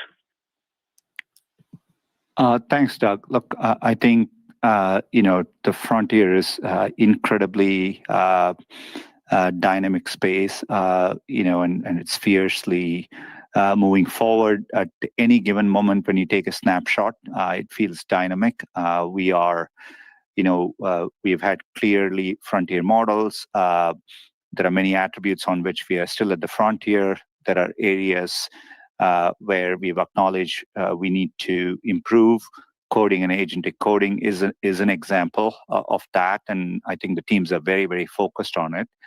With 3.6 Flash, and by the way, Flash is our workhorse model, and we see tremendous demand for it, given it generally hits a sweet spot of performance, cost, reliability, latency, etc. And we've incorporated, Gemini and Flash, particularly in our entire portfolio of solutions, be it in cybersecurity, data analytics. If you think about an area like customer service, you need really good voice quality, you need live streaming, you need the ability to reason on that, or if you're a professional services firm, you need high quality summarization, content generation, etc. So, Flash does very well on all of that. In terms of agentic coding, we are iterating, and you will see us make continued iterations. 3.6 Flash, for example, compared to 3.5 Flash, jumped over, over 10 points in Deep Sui as a benchmark, and it is more token efficient doing so. So we are clearly, we are using it internally. We are testing it with many customers in coding. So we see the progress just in 6 weeks from the prior version to the new version, and you will see more continued iterations on that as well. In terms of the frontier, we are both very committed and very confident of being at the frontier. For the next generation of frontier, you're going to need much larger base models. We are now training Gemini 4, and we're being very ambitious with it. I am very excited by the progress I'm seeing internally on Gemini 4, and I'm confident the people will be pleased when we are putting it outside. But we will need Gemini 4 as a larger base model to compete at that frontier level, and so we are focused on executing on that well. And on the question regarding our capital structure and recent equity and debt raise, so as we think about our investment needs, and as I said, we look at the next year and multiple years out, we first look at how much we can support based on cash from operations. And as you've seen in our results today, we continue to generate very healthy, strong cash flow from operations. So that's our first source of funding. And then we look at debt, and most recently we did the equity raise. And we have expanded our debt portfolio quite significantly over the past 12 months. If you've seen a year ago, we were at about $16 billion, and we went to about $100 billion across multiple currencies and geographies. So we're expanding that portfolio. But we also want to make sure we have a resilient, not just growth outlook, but also a resilient balance sheet and a strong balance sheet, healthy balance sheet, which is what the rationale behind expanding into the equity markets. At this point, we're not planning to go back to the equity markets, with the exception of, as you recall, part of our equity offering was the ATM or at the market offering that we will do to address the stock-based comp or the tax on SBC, which we'll do for some period of time. But we look at those three dimensions: the cash flow from operations, debt levels, and equity, in a way to balance it in a way that ensures that we continue to maintain a healthy balance sheet. Thank you both. Our next question comes from Eric Sheridan with Goldman Sachs. Your line is now open. Thanks so much for taking the questions. Maybe two, if I could, both on TPUs.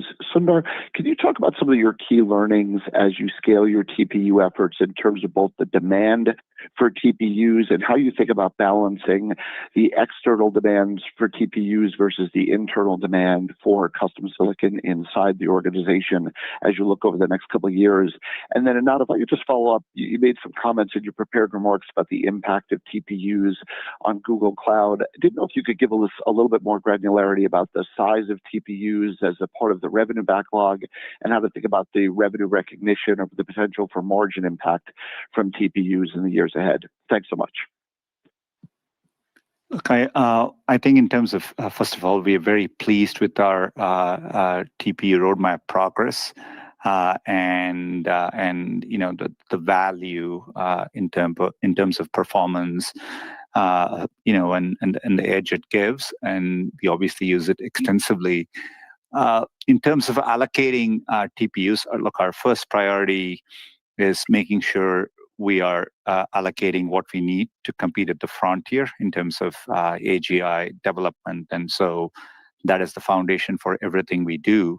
But given the extraordinary demand, to balance the external demand, even for most cloud customers, we are using both TPUs and GPUs mainly for serving our models. So think Vertex AI, Gemini Enterprise, the momentum we see. So we're using it or agentic workloads, etc. So we are using it for those purposes.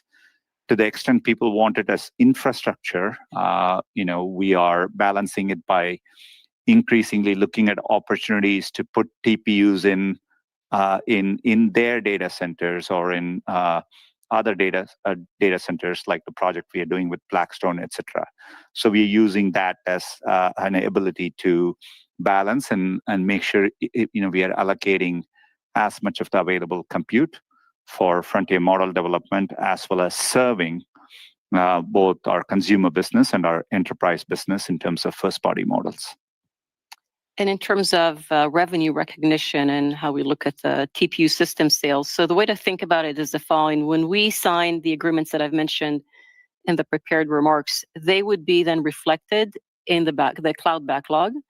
Now, the vast majority of the $514 billion of cloud backlog is the GCP agreements, but the TPU system sales are reflected in that backlog.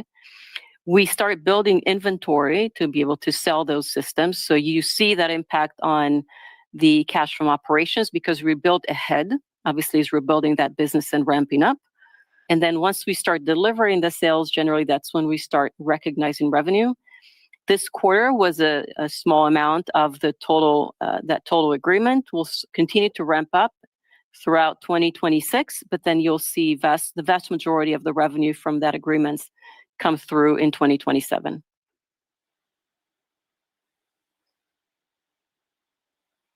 Your next question comes from Ross Sandler with Barclays. Your line is now open. Yeah, just back to the AI model kind of war that's going on, Sundar. Just wanted to ask about like the speed of model releases and how you can potentially speed up the cadence by which Gemini is releasing models. So we all saw the third-party compute deal with SpaceX. What else are we doing to kind of speed up the pace of model releases compared to some of the other folks out there? And then you just mentioned the Flash models, which have been very successful, to your point. Do you view that as like the right end of the market to be in, given how crowded the lower cost end of the model space has become? Just any thoughts on how you see all that playing out? Thanks, Ross. Look, I mean, two things I'll say. First of all, we really think about the Pareto frontier. We want to make sure for our customers, we are offering, best models at various price points, right? So, you will see us. But it's very important to us to have the best frontier models out there, as well as models which are very performant and low cost. This is why we have Flashlight, Flash, Pro, etc. And with so we are committed to being at the full Pareto frontier. On the speed of model releases, I do think you will see us continue to pick up pace. Obviously you've seen us come with we announced 3.5 Flash at I/O. We have followed that up with 3.6 Flash, and you'll see continued iterations of that model with further progress in agentic coding, etc. We are really focused, putting a lot of effort into Gemini 4. It's a very ambitious effort. We wanted to compete at the frontier level of where the frontier will be when Gemini 4 comes out. And so we are applying a lot of our compute and effort in that direction. But with that, we are creating a baseline on top of which you will see us rapidly iterate with subsequent model releases. And so, picking up pace and releasing models, almost at a monthly cadence is part of our roadmap as we are building Gemini 4 as well.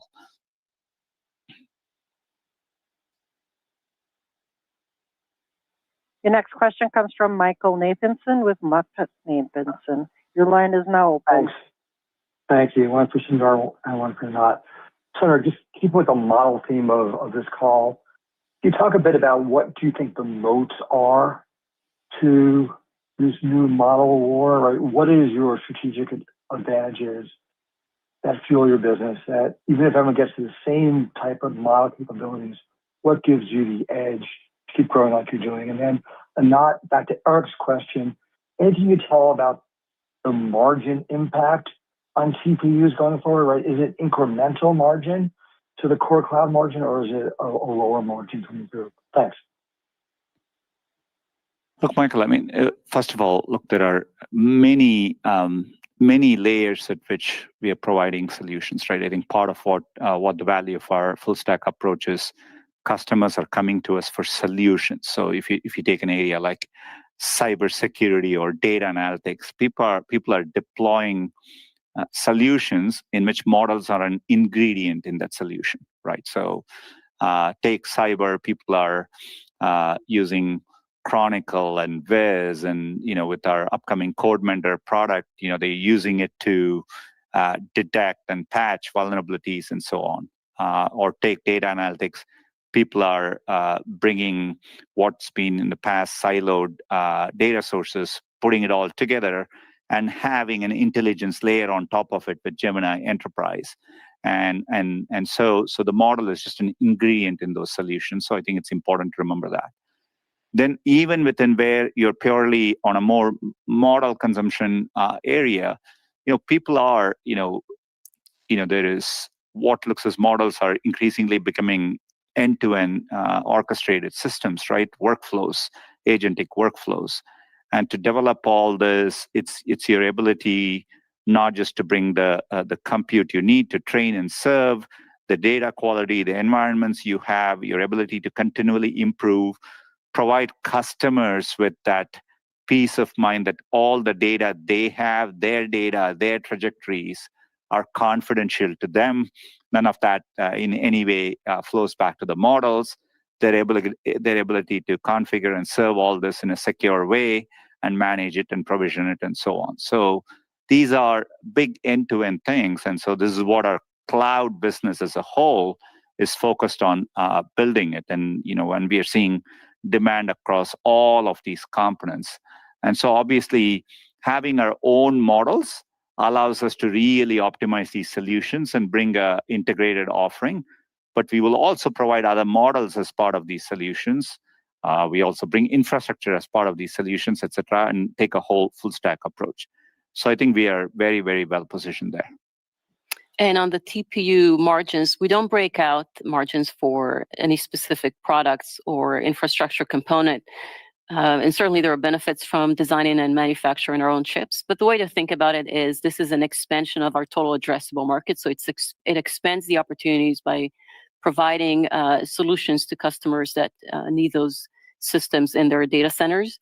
But overall, if you think about the cloud margins, obviously a really fantastic expansion of margin to 35.6% this quarter, outstanding, strong operational discipline across the business and leveraging growth in the top line. And now as you think about Q3 and through the remainder of the year, and I've mentioned some of it in the prepared remarks, given the supply constraint environment we're in, we are planning to expand the use of third-party capacity in Q3 as a bridging strategy while we continue to build out internal capacity. That capacity, given the cost of that capacity, will put some pressure on operating margins for cloud. And then the last item we mentioned in the past was the integration of Wiz does create some headwind here in the near term in 2026 related to the acquisition.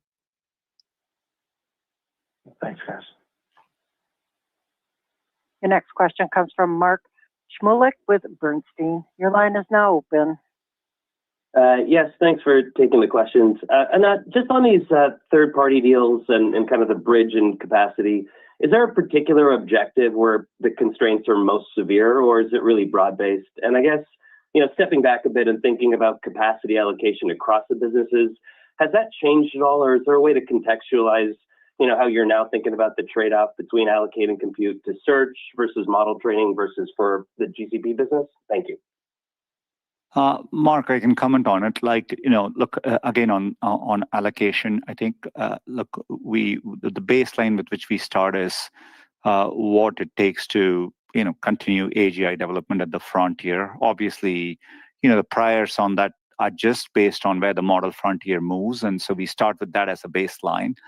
And beyond that, we want to obviously, we are prioritizing our core product areas like search, YouTube, etc., as well as cloud. And within cloud, we are prioritizing the compute to make sure we can serve our models, in the context of Vertex and Gemini Enterprise and our core solutions, be it data analytics and cybersecurity, et cetera, right? So our core serving for our core products across consumers and enterprises where the compute is primarily going, and that's how we think about it. I think on the bridge deal, the main thing I would say is, look, there are on the margin, there are very, very large customers of ours on cloud who we are trying to support them through this extraordinary moment, and the incremental opportunities they are bringing to us, while a short-term cost over a few months may be very high, in the lifetime of the deal, as we bring more capacity on, is highly ROI positive, right? So those are factors we are taking into account. So are you willing to take upfront 6-month deal to be able to serve that customer in what is a multi-year opportunity where the margins and the returns are very, very attractive over that multi-year horizon? So hopefully that gives some color on how we thought about those opportunities. Your next question comes from Ron Josey with Citi. Your line is now open. Great, thanks for taking the question. Maybe I'll switch topics somewhat and Philip, ask you a little bit more about monetization from a search and YouTube perspective. Just given the greater signal we have with AI searches, and then you talked about YouTube strength. Talk to us a little bit more on how advertisers are leveraging the greater personalization and targeting that Google has to drive this ROAS. And a question we often get is, Google is at size and scale, we're still growing 17%. Any reasons what's driving that all-time high on searches? Thank you.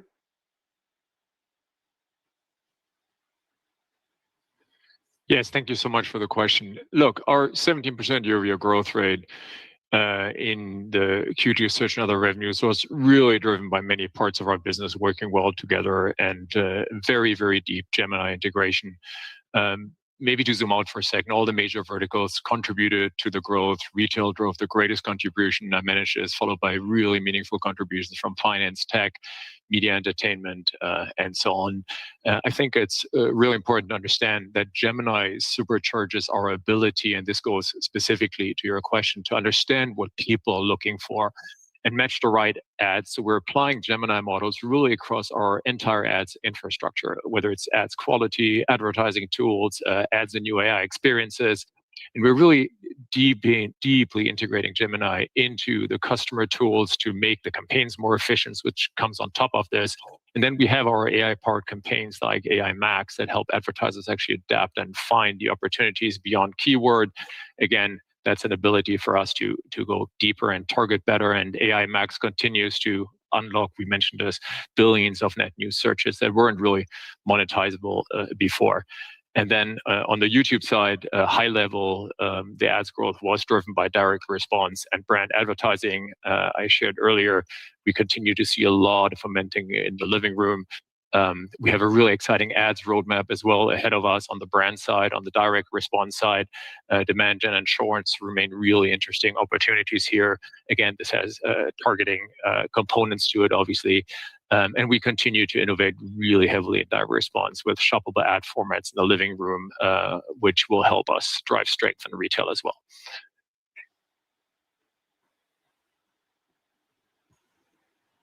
Your next question comes from Ken Goralski with Wells Fargo. Your line is now open. Thank you very much. 2 questions, please.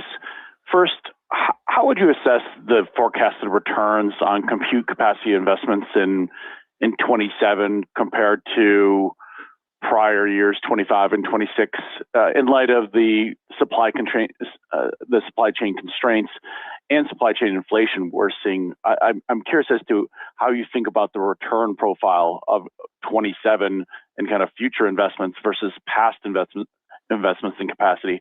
And the second one, a little different topic here. When you think about Waymo, what are the key factors you would consider when evaluating a change in corporate structure for Waymo? I know you've previously been reticent to talk about this, but the business is scaling. Clearly, there's leadership there.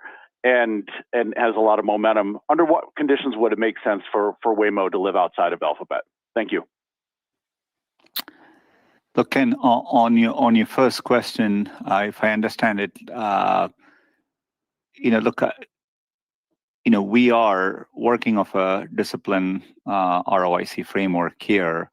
Obviously, we, to the extent that our input costs going up to us, we reflect that, in our ability to, price our solutions and see returns there. So all of that is factored into how we are planning.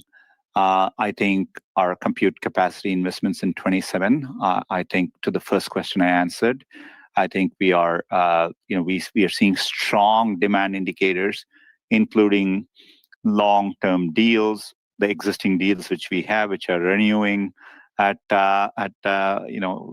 with exceptional demand on a moving forward basis. And so we are using all that to plan and invest accordingly. And so, I think if anything, the dynamics look healthier than where we were about a year ago. And so that's what gives us the confidence to undertake those investments. On Waymo, look, I think we are really focused on executing and scaling up Waymo. We have set it up with our bet structure and given the team a lot of support. Alphabet has continued.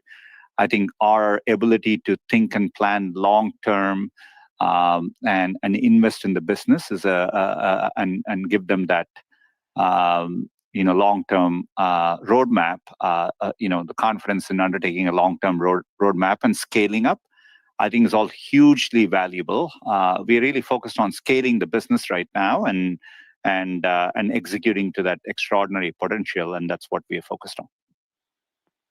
Thank you very much. Our last question comes from Sridhar Kajuria with Wolfe Research. Your line is now open. Okay, thanks a lot for taking my questions. Could I please ask you two? One is on TPU long-term strategy. Longer term, is it fair to think that as TPU sales scale, you'd build merchant silicon business with a software stack that goes with it? And second is on YouTube revenue. Given how strong engagement is, what are some of the factors that could drive accelerating growth rate at YouTube on a go-forward basis? Thank you. Maybe I'll answer the first one, and Philip can broadly talk about YouTube revenue growth as well. On the first one, on TPUs, look, I think we've been operating with TPUs for a while. A lot of our cloud serving is done on TPUs, and we are also seeing strong demand for TPUs as standalone systems from other customers. And so obviously the industry has constraints too. So we have to plan and we allocate on a forward-looking basis along the principles I spoke about earlier.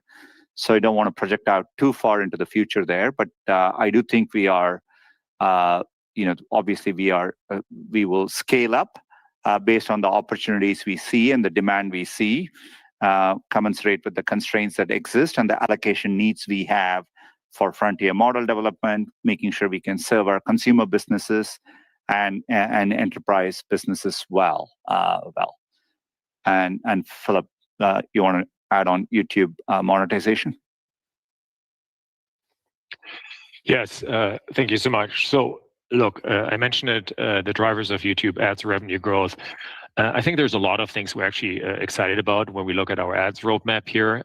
In brand, we see ongoing opportunities on connected TVs in the living room. We're building tools to help advertisers find creators, scale across screens, and then measure the results. And we have a slate of new and returning creator shows that are coming exclusively to YouTube. We see opportunities in direct response, particularly with demand gen, and Shorts. I mentioned it remain a really interesting opportunity here to expand our base to more small and medium advertisers across more verticals, shorter videos, actually this important one, create more opportunities for less disruptive ads, increasing the overall ad effectiveness. So we're going to continue to see a lot of innovation, in my opinion, in direct response with shoppable ad formats in the living room, which again we mentioned that drives retail strength. We announced a few other formats here at Brandcast. We announced Buy with Google Pay to enable CTV viewers to actually complete purchases directly on their TV with 2 clicks, which is a really interesting opportunity over time. We launched the Affiliate Partnership Boost to drive incremental sales and the creator earnings, obviously, from YouTube shopping affiliate commissions. So overall, frankly, very, very exciting times. Thanks, Sundar. Thanks, Philip. Thank you. Okay, that's Google. We move on to Tesla. We will analyze all of it after the call. And is setting records across the board. So its popularity is increasing tremendously. And we're seeing in locations that have FSD approved, we're seeing a very high take rate of FSD. And in fact, I think for a lot of people, they're actually buying Tesla Full Self-Driving with a car attached, as opposed to a car with FSD. They're coming into our stores in the US and saying they want the Full Self-Driving and with whatever car it comes with, essentially. So clearly, this is a significant demand driver, and as we get approval for FSD in different countries, I think we'll see a similar uptick in demand. Yeah, it's looking very good on that front. The energy business is also growing incredibly fast, and I think will be crucial for the scale up of artificial intelligence data centers. We're investing a lot in growing the core business and really preparing for the future. So this is a massive CapEx year, but I'm confident that all the things that we're investing in are will yield incredible returns. Really, maybe the best CapEx returns that we've ever seen. And just the Tesla team has performed incredibly well. The Cybercab has started production, and we also have started production and are ramping in. We will soon start production with Optimus. We have started production with the Tesla semi-truck. We will soon start production with Megapack 3. We've started production with the lithium refinery, the cathode refinery. We're scaling up battery cell production, and we're also preparing to do a massive solar panel, like solar cells and panel production. Actually, this is going all the way from silicon refinement to producing the solar cell and then deployment of solar, because there's going to be tremendous need for electricity in the future due to electrification of transport and AI, obviously. So we're working on what we believe is the most ambitious build-out of advanced infrastructure and manufacturing capacity ever in history. It's a big deal. So with Robotaxi, our goals are very ambitious for Robotaxi, but we do need to be cautious about causing any accidents or causing any harm to anyone. Although there are, I think, 30 to 40,000 automotive deaths per year in the United States alone, most of those do not generate any press on it. You never really read about almost any of those. But if we injure even one person, it will be worldwide headline news, and regulators will immediately clamp down on our activities. And we don't want to injure anyone. So we're going as fast as humanly possible in scaling Robotaxi, but while trying to ensure that we do not harm anyone at all, and ideally do not even run over a pet. So that's really the constraint. Is we want to grow as fast as possible with Robotaxi without harm to anyone. And we're providing live updates for Robotaxi launch as we open up in a city. We immediately post that on X. So if you just follow the Tesla account on X, we'll keep you informed as we scale to new cities. We've opened up in a number of cities in Florida and in Texas, and obviously in the Bay Area. So we'll continue to scale, I think, very very rapidly with it looks like more than 10% a week in terms of miles driven. So it's a very high compound growth rate. So let's see, Optimus.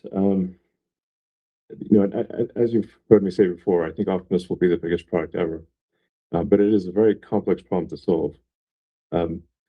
It's one of the hardest things to solve, to make an autonomous humanoid robot that can do tasks that if you simply ask it to do something or show it a video, it can do the task without any programming. Like no one's ever achieved this, and there are many challenges in the electromechanical design of the robot to achieve sufficient dexterity and also be very reliable and have long wear and tear. Like meaning it needs to be out in the field and not break down. Otherwise, you've got sort of a 70-kilogram robot that just flopped over, and you've got to carry it out like a body. It doesn't have wheels. So and we don't want Optimus to go haywire. It's a lot of work to scale to get the design right and to scale production. And I really want to emphasize here that the production scaling challenge is very substantial. This is going to be the hardest product to scale manufacturing that we've ever made at Tesla, because everything on the robot is new, and the difficulty of scaling the production ramp is proportionate to the newness of the parts in the robot. And at least with electric cars, the non-electric powertrain portions of the cars had an existing supply chain. So you could go to existing suppliers for wheels and side mirrors and windshield glass and that kind of thing, body panels. But with Optimus, there is no supply chain. So we've had to build up a supply chain in its entirety, or in-house the production, and we've in-housed a tremendous amount. The Optimus production line that we're building out in Fremont, in place of what used to be the Model SX production, it looks incredible. I mean, it's quite stunning to see. So I just want to make sure to calibrate people correctly. Optimus will follow the sort of normal S curve of manufacturing of a manufacturing ramp, but the initial portion of the X curve will be quite flat and long because of the newness of the parts in the robot.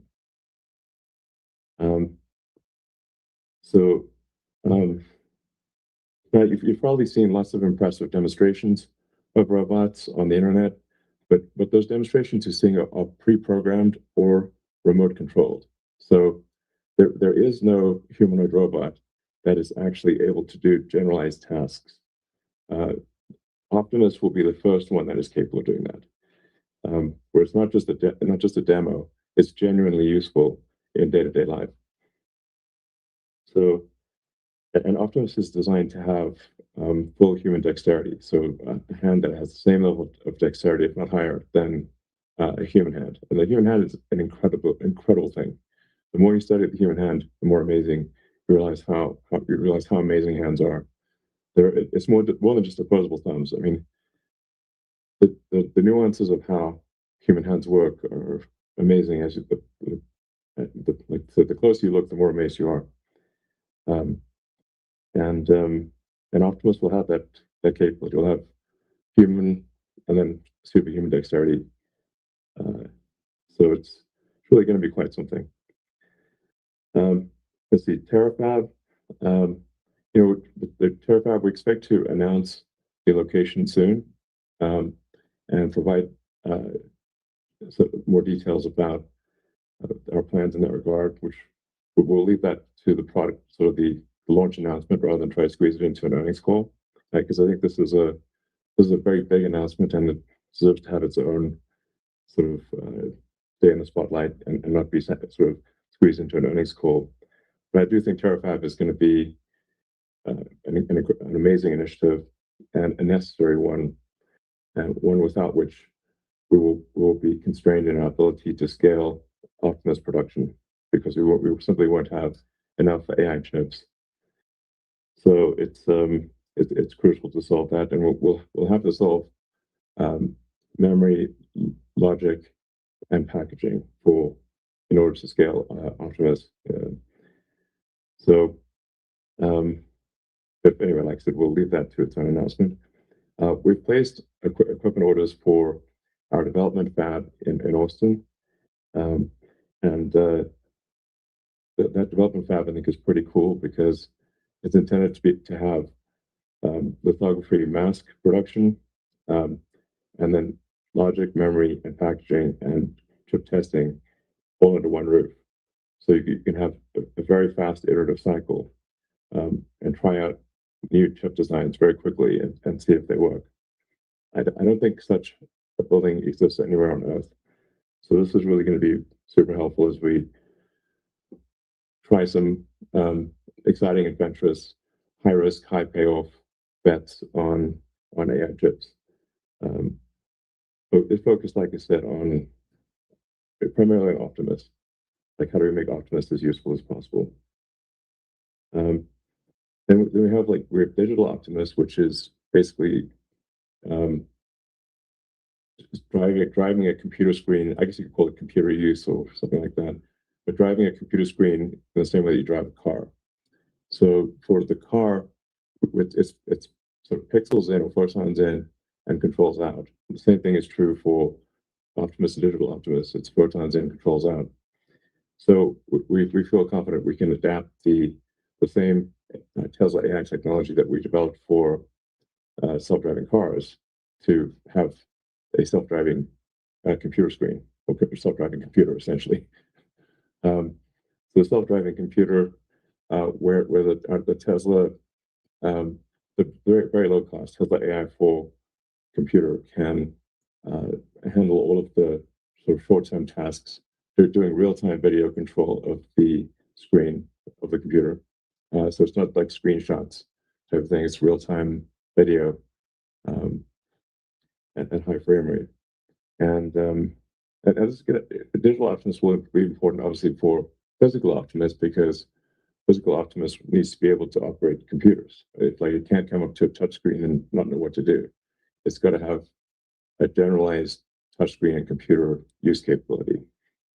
So that's looking promising. Then this is in partnership with SpaceX's Grok, sort of the big model that is kind of like the manager of digital Optimus, and kind of tells digital Optimus what to do, provides it with a series of tasks, and then digital Optimus goes and does those tasks.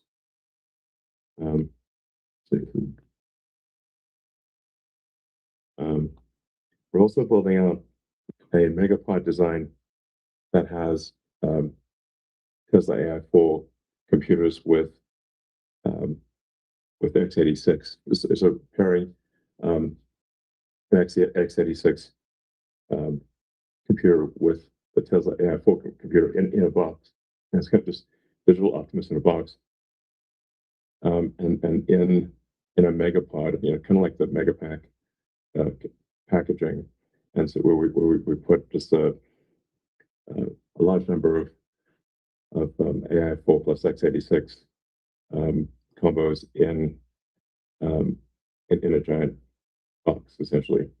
And that these boxes can be placed anywhere in the country or outside the country. And this allows us to scale AI compute using disaggregated electricity production.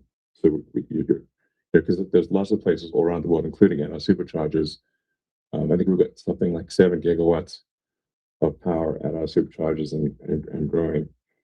And we can place megapods at many of these superchargers and have distributed power for AI.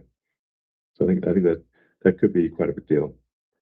So in conclusion, we're super excited about our autonomy and robotics roadmap. There's so much awesome stuff coming. It's like I said, hard to squeeze into an earnings call. But we'll have a lot of product announcements. And this is going to be a great year for Tesla. I think one of our best years ever. And then I think next year will be even better. So in conclusion, I want to thank the Tesla team for their excellent execution and all of our supporters for joining us in this journey. Thank you. Great. Thanks so much, Elon. And now Vaibhav has some opening remarks. Thanks, Travis.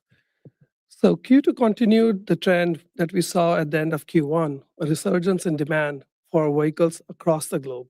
We achieved record Q2 deliveries globally with sequential growth across the Americas, APAC, and EMEA of 60%, 27%, and 12% respectively. Additionally, Model Y set records in several key markets, including the Netherlands, Australia, and New Zealand. The efforts of the Tesla team to create compelling products at a reasonable price with the capability of autonomous driving are coming to fruition.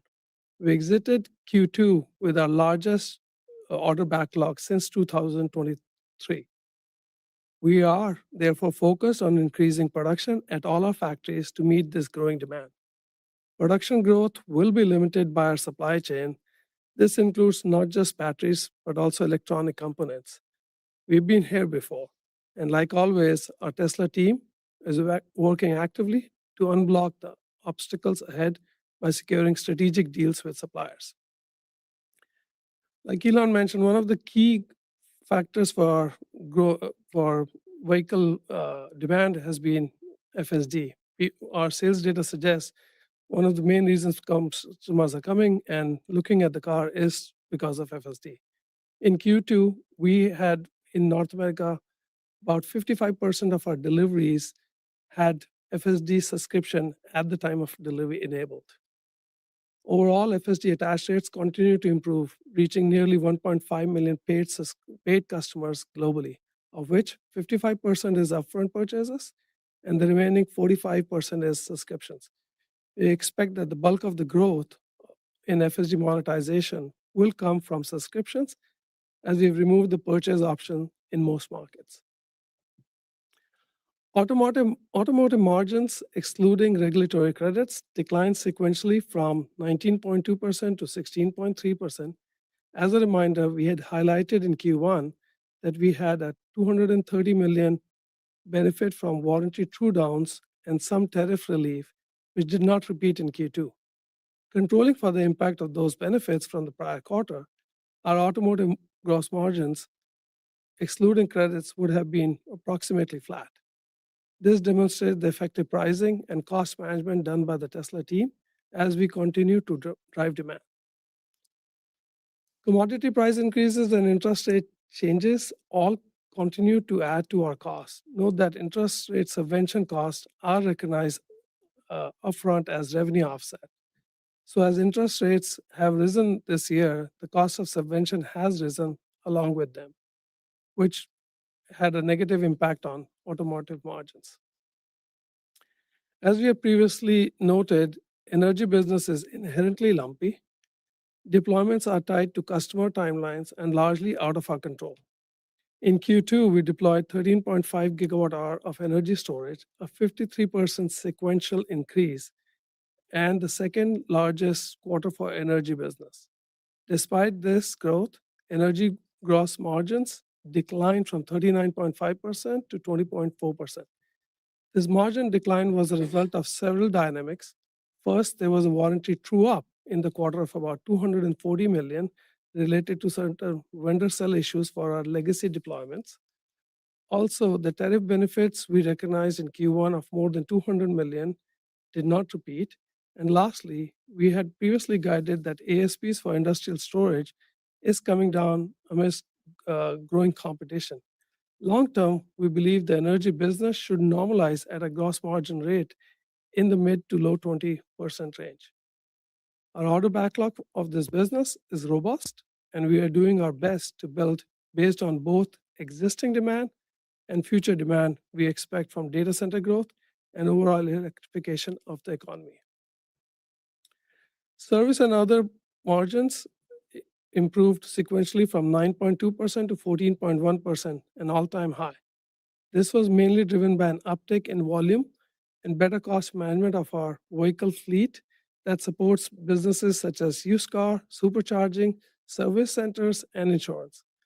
While marginal today, also included in this business are deliberate investments we are making in infrastructure that will help scale robotaxi in the future. We continue to grow the Tesla robotaxi fleet and have expanded to a total of 7 markets in the US. We expect the ramp of the fleet to accelerate throughout the year, along with expansion into new US markets. As previously guided, operating expenses increased sequentially. The increase came primarily from significant research and development related activities, including pre-production ramp costs for new products like the semi-truck, Optimus, Cybercab, and other AI initiatives, as well as depreciation for an additional compute that we brought online. Additionally, we had charges related to litigation expenses in the quarter. Note that we are in a big investment cycle and expect our operating expenses, largely driven by R&D, to continue to grow in 2026 and beyond. Net income was positively impacted by a mark-to-market gain of $1 billion on our SpaceX holdings, which was offset by losses on FX of approximately $300 million and on Bitcoin of about $100 million. As previously guided, our free cash flow ended up being negative for the quarter. Most of the reason for it going negative is because CapEx more than doubled sequentially, and we expect it to increase further in the second half of 2026. We continue to expect that CapEx for this year will be more than $25 billion. CapEx will grow for the next 2 or 3 years as we expand our robotaxi fleet, expand our production capacity for Optimus, make investments for semiconductor fab, install solar manufacturing capacity, and AI compute infrastructure, in addition to all the other expansions we'll do for other manufacturing for automotive. In addition to using our cash for such investments, we are being opportunistic in securing certain debt facilities that will give us the capacity to borrow up to $30 billion to help accelerate such investments. We believe this is the right strategy to position the company for the next era, and we'll always make such investments in a very capital efficient manner. The path to amazing abundance is ever challenging and requires making bold bets.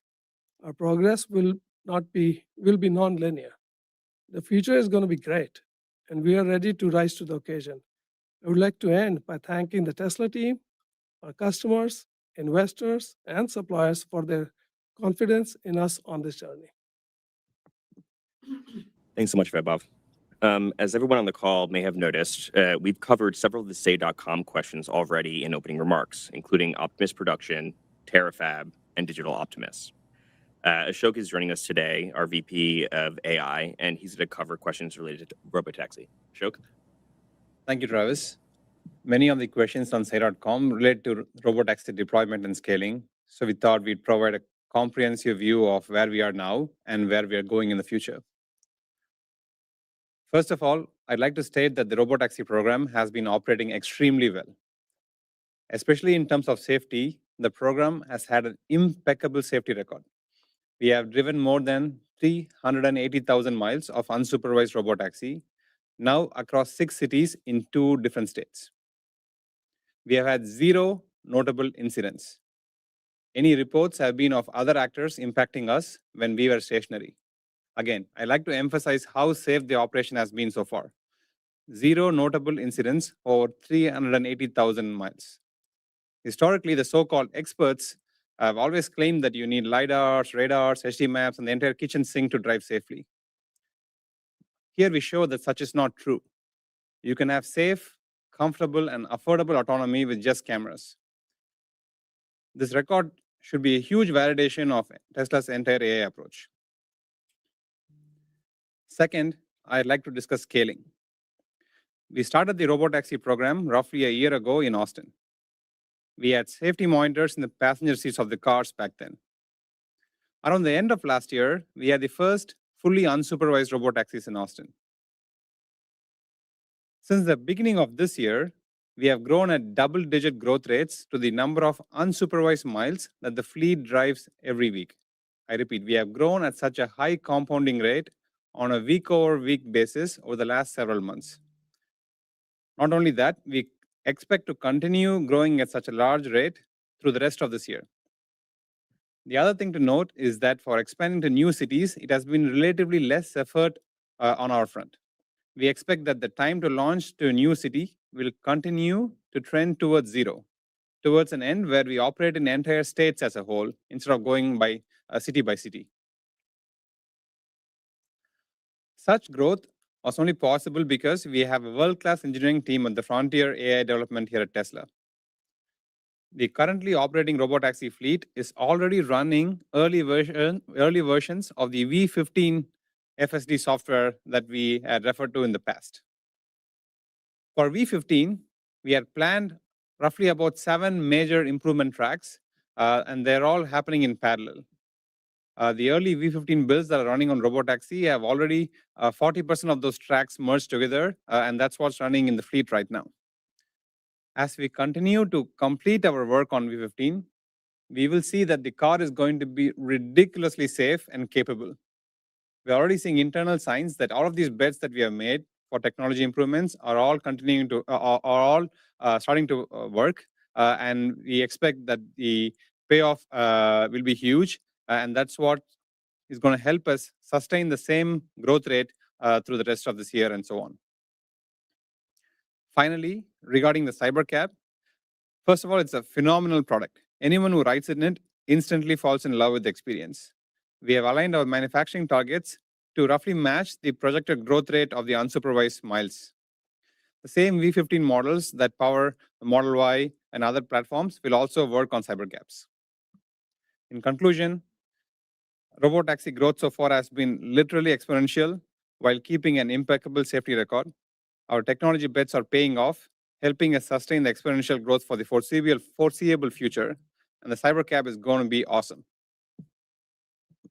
That's great. Thanks so much, Ashok. And there was one remaining question on data collection for Optimus training. Would you mind covering that as well? Yep, definitely.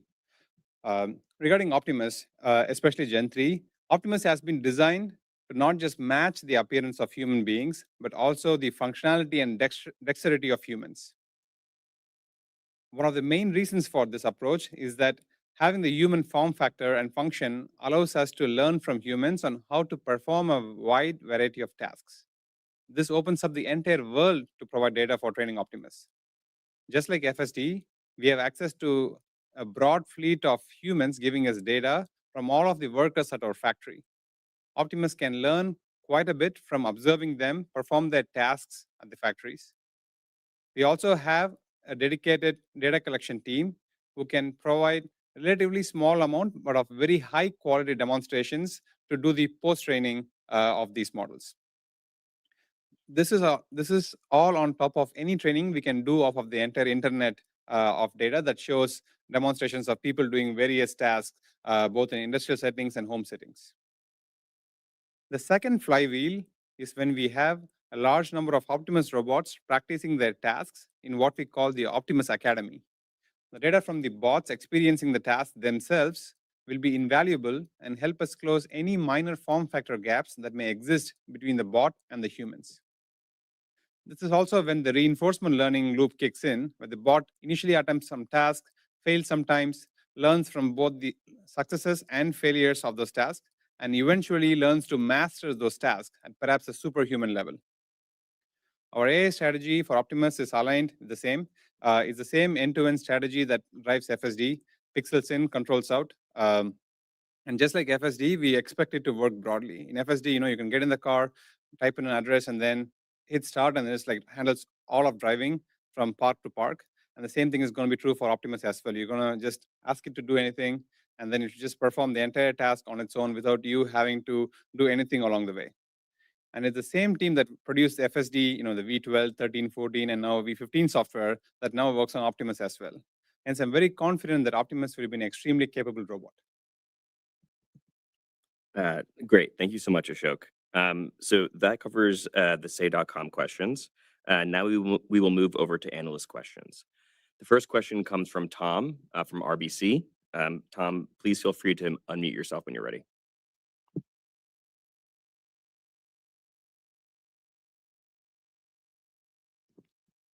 Tom, you're still on mute, so please unmute yourself and go ahead and ask your question.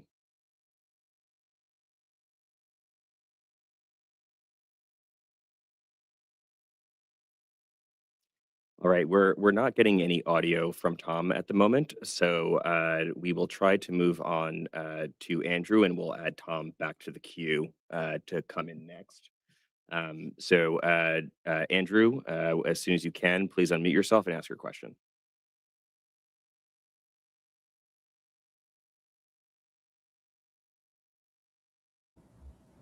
Damn, Can bro. you hear me? Yes, we can. Awesome. Thanks so much for taking the question. So maybe just to start out on Optimus, Elon, you mentioned that there's really no supply chain today for Optimus, so you've had to mostly insource a lot of that yourself. I'm just curious, as you've gone through this exercise, are you seeing any suppliers willing to invest alongside you to set up domestic manufacturing to potentially help you scale more quickly in the U.S.? Asking that in the context of obviously, you want to control your own destiny to some extent and ramp as quickly as possible, but from an investment cycle standpoint, potentially more capital efficient to have some partners, help you along the way. So I'm just curious how you're thinking about that and some of the dialogue you've had with potentially some external suppliers.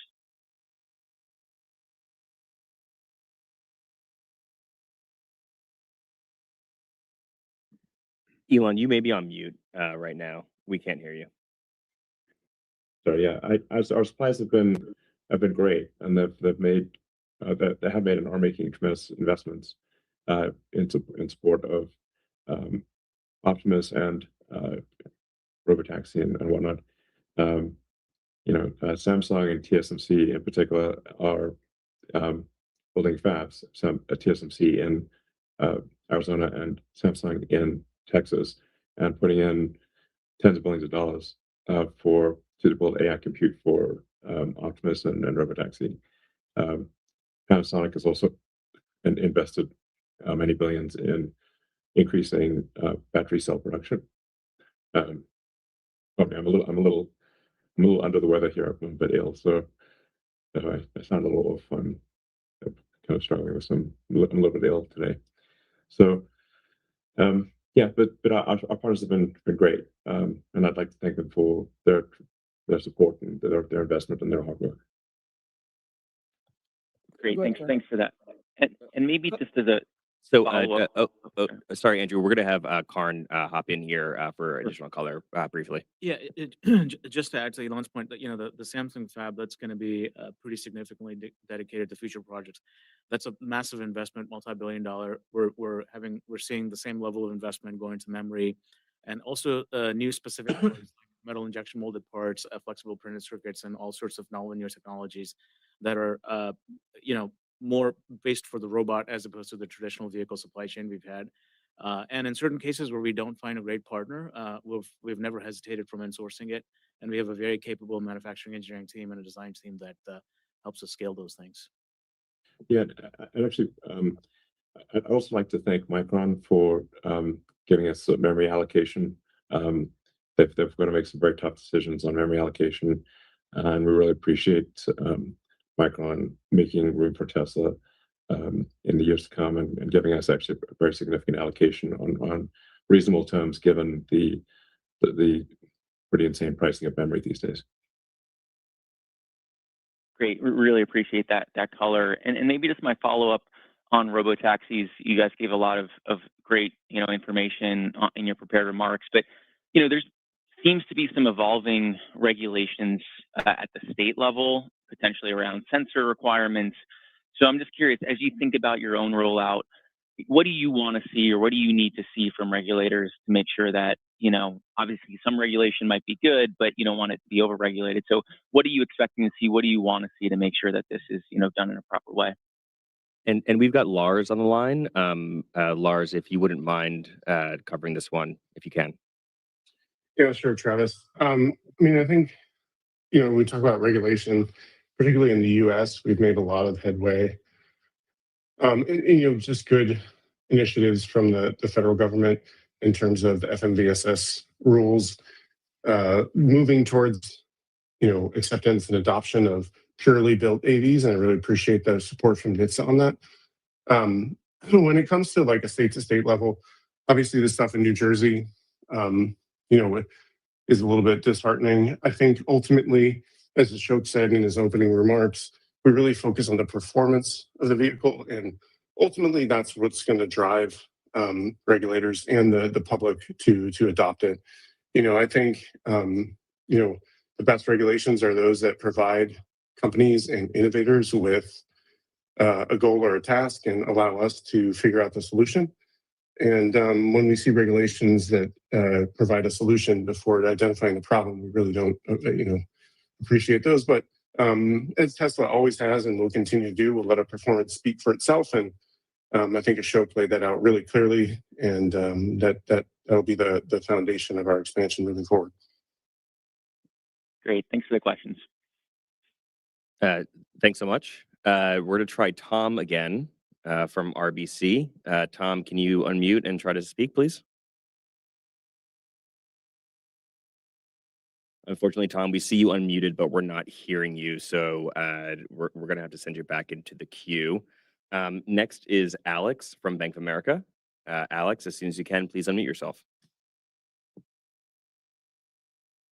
Hey, thanks for the questions here. Just a few follow-ups on Robotaxi, actually. I guess what milestones should investors be watching from here that would cause you to accelerate your fleet scaling or market deployments? Is it the further safety validation, like a miles driven per incident or something else? And then would you ever consider third-party distribution partnerships, such as with rideshare providers, to increase utilization, or is the plan for now to keep Robotaxi fully vertically integrated? Thanks. Yeah, we expect to be vertically integrated with Robotaxi as we are in the rest of our business. So I don't think we're going to have any demand challenges with Robotaxi. So this is but the economics will be so compelling that I think we will really have a lot more desire to use the service than I think demand will outstrip our ability to service the demand. And so obviously there's no you can just go vertical in that situation. So it's really just about going through and what we call the march of nines of reliability, where you need like how many nines of reliability do you need to scale? Ideally you want 99.99999% reliable. And so it's just the march of nines of reliability is I think the only thing really constraining our growth in Robotaxi. Great. Thanks, Elon. The next question is going to come from Colin at Wells Fargo. Colin, please unmute yourself when you're ready. Oh, great. Thanks for taking my questions. There's been a lot of chatter about SpaceX and Tesla combining in some way. A lot of collaboration already today. Elon, do you see synergies eventually from combining the companies? Does that make sense from your perspective over time? Well, as you can tell from all the many collaborations on so many fronts with SpaceX, and there's a lot, there's more and more overlap, especially with Terafab. That's really going to be a gigantic project. But obviously we can't talk about combining companies and that kind of thing on an earnings call. It's got to be done with the appropriate process. And with that, I'll turn it over to Brandon, our General Counsel. Yeah, no, thanks, Elon. And that's exactly right. We continue to benefit from our relationship with SpaceX, and they've been a great partner, and we have numerous beneficial transactions with them. And earlier this year, we deepened our relationship through an investment and a framework agreement. And this will allow us to continue to work with them on projects that Elon mentioned, like TerraFab and Digital Optics. Yeah, and there's many other things too. Obviously, you've got Grok in the car, so Grok helping drive Digital Optimus. You've also got Starlink being integrated into the Cybercab, and Starlink will be integrated into all of our vehicles, at least for markets that Starlink is active. Because for a robotaxi situation, you need to have coverage everywhere.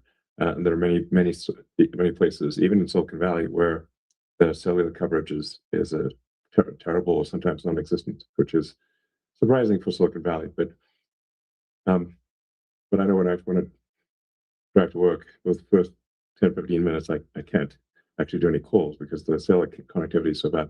So we can't have robotaxis getting stuck in these like Bermuda triangles of lack of cellular connectivity.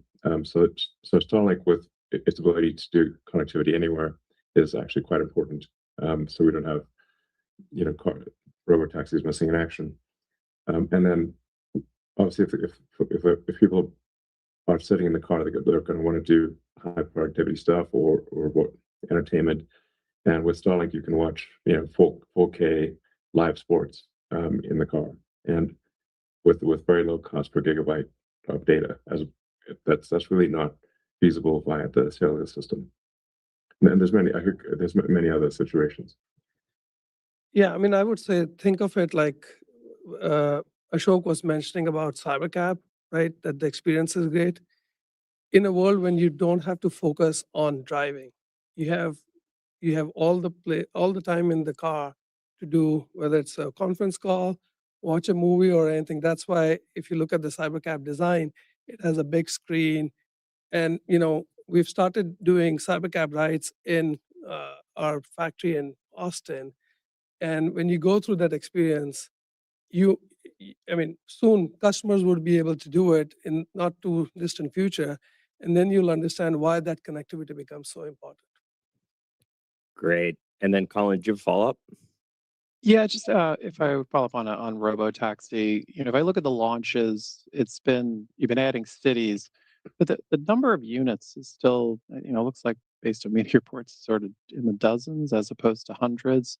Why not just sort of scale up Austin or one or two cities before adding cities, and sort of what do you need to sort of get that higher volume numbers in a major city? What sort of is the roadblock to sort of adding more vehicles on the ground?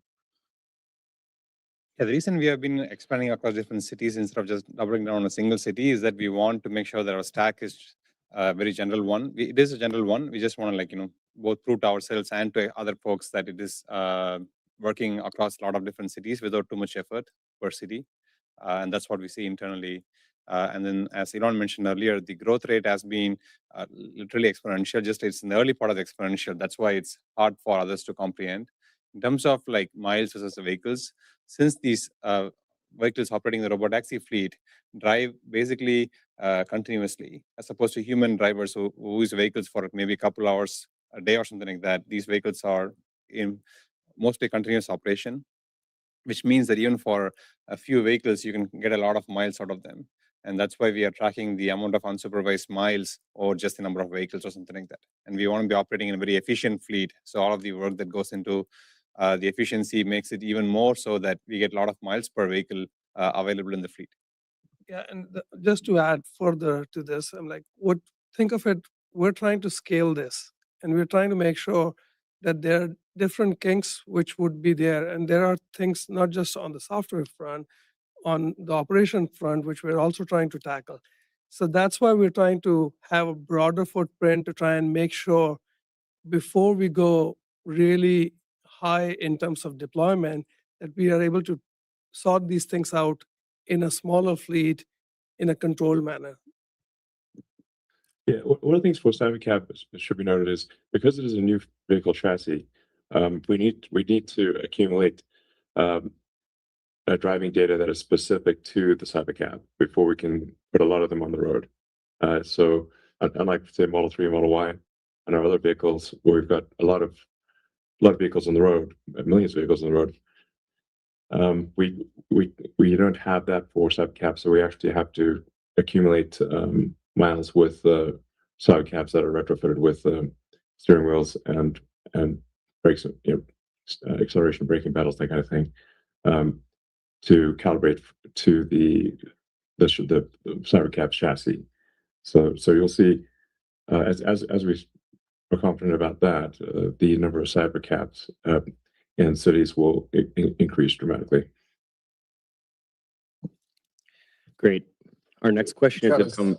Oh, yeah, go ahead, Lars. If I can just add like one thought here. The other reason I just want to like point out is, TCO, transportation regulatory situations are different city by city, state by state. There's not a federal, framework to do that. And so like the reason we're expanding city by city is to make sure that we're meeting all of those one at a time, and we're satisfying, all of the requests of each individual city and in everywhere we can. And so we have to expand, to each city to meet those requirements, and we'll continue to do so. And so all of what Ashok and Vaibhav and Ashok said, we'll follow with the scaling.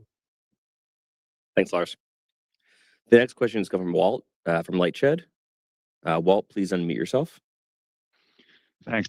Just a quick follow-up for that Lars comment. I mean, the NHTSA administrator, Jonathan Morrison, was just on CNBC. He already, he's trying to get rid of the pedal and said, I forget his exact term, but it seemed like he wanted to get rid of the steering wheel. It seemed like that would be a gating factor. But is there other things that you need at the federal level to really kind of unlock your ability to ramp Cybercab?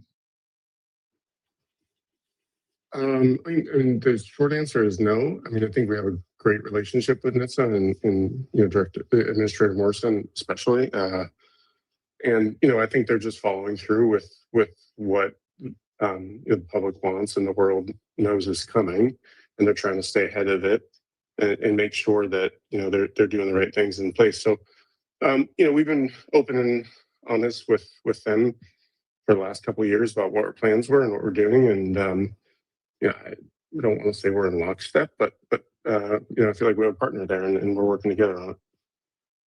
Got it. And then just Elon, it's kind of a roadmap question, I guess. Starlink obviously is integrated in Cybercab, and you guys just talked about the connectivity for watching movies, but what about the flip side of that? Can the Cybercabs become remote hotspots for Starlink Mobile? And then similarly, roadmap question on the Semi, when do you anticipate looking at autonomy for the Semi? Because that seems like a pretty sizable market as well in terms of autonomous trucking and the need for it, given what's going on in our country right now. Yeah, absolutely. There, as you allude to, there is a really serious shortage of truckers.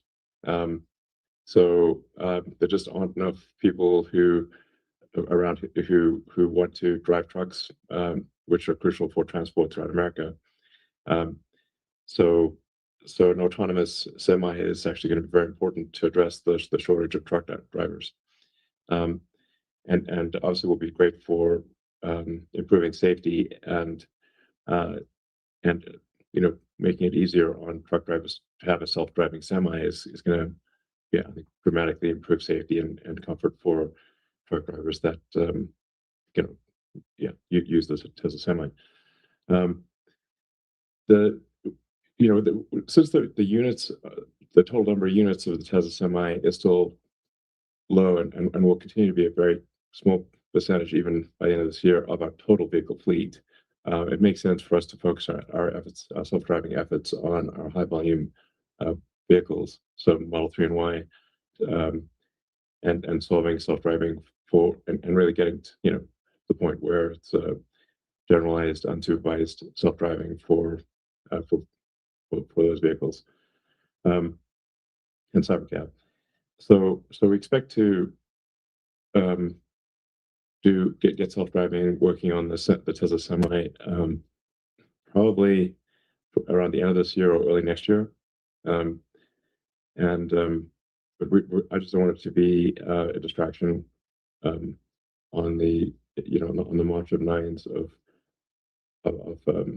self-driving of safety for self-driving on three-way and cybercab.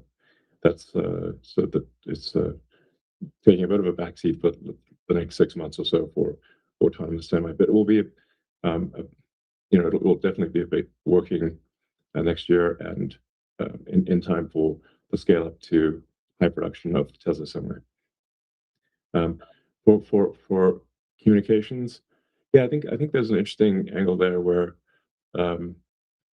you could use the Starlink terminals that are in the Tesla cars as like sort of cell towers, I suppose, or connectivity towers, basically for providing relays on the ground to cell phones and to anyone who would like Wi-Fi, basically.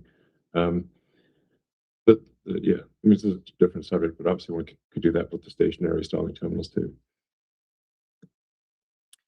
All right. Our next question is going to come from Will at Truist. Will, please unmute yourself.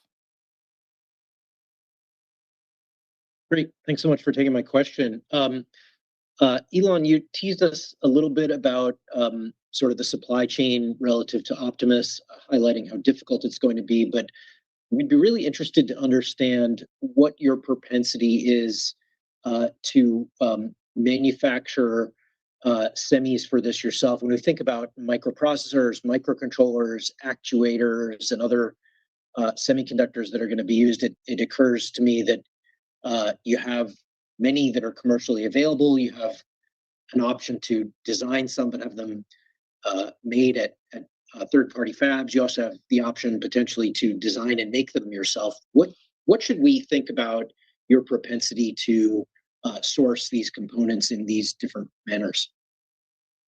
You're talking about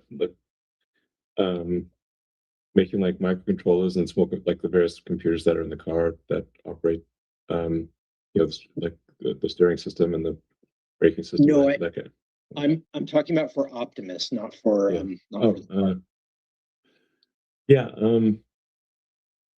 Optimus has a lot of really specialized power electronics and circuit boards.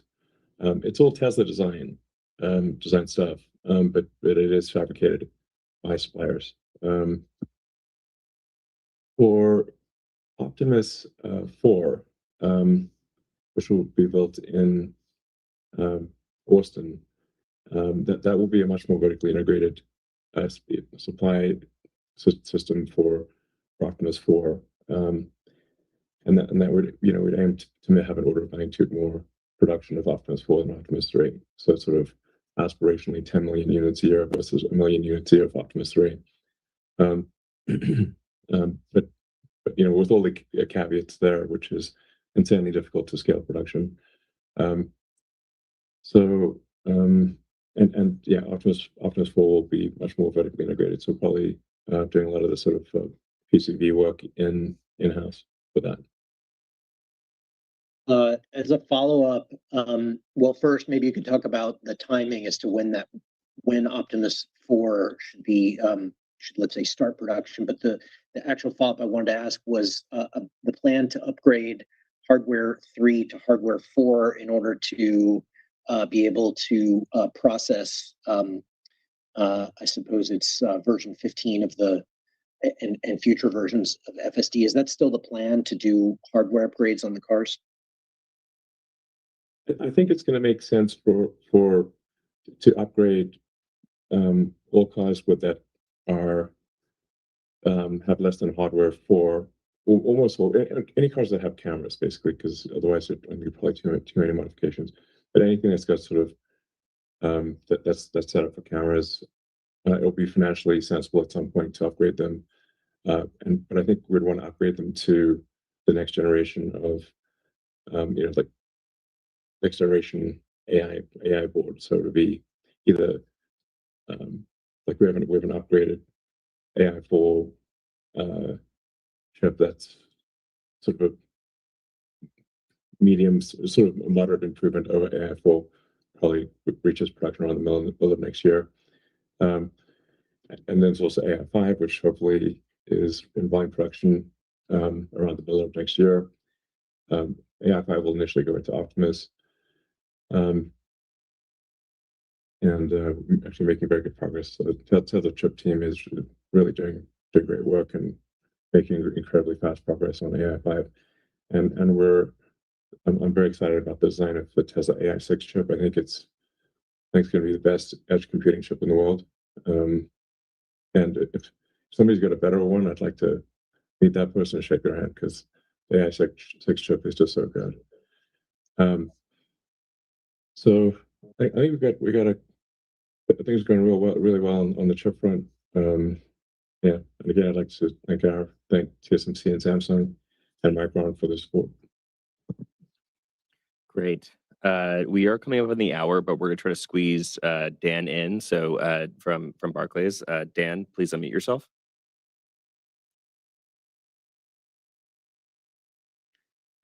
Great. Thank you. Appreciate it. I'd like to ask about the pace and path of CapEx. Elon, in the past, you've said that you'll spend as much as you can, but really efficiency seems like it's the gating factor. So to what extent right now in this CapEx cycle is your pace of CapEx effectively capped simply because spending any more would be done in an inefficient manner? And to what extent is the pace of CapEx really the primary determinant right now in unlocking the different supply constraints that you have? Yeah, it's a good question.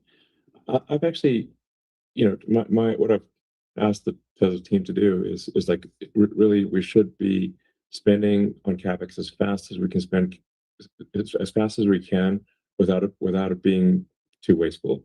So we're not trying to aim for like some extremely high efficiency capital spend, because that would slow things down. So it's a balance between like how much sort of capital efficiency versus time. So if we can be, it's okay to be a little less capital efficient if we get things done sooner, because that's actually going to be the higher NPV outcome for the company.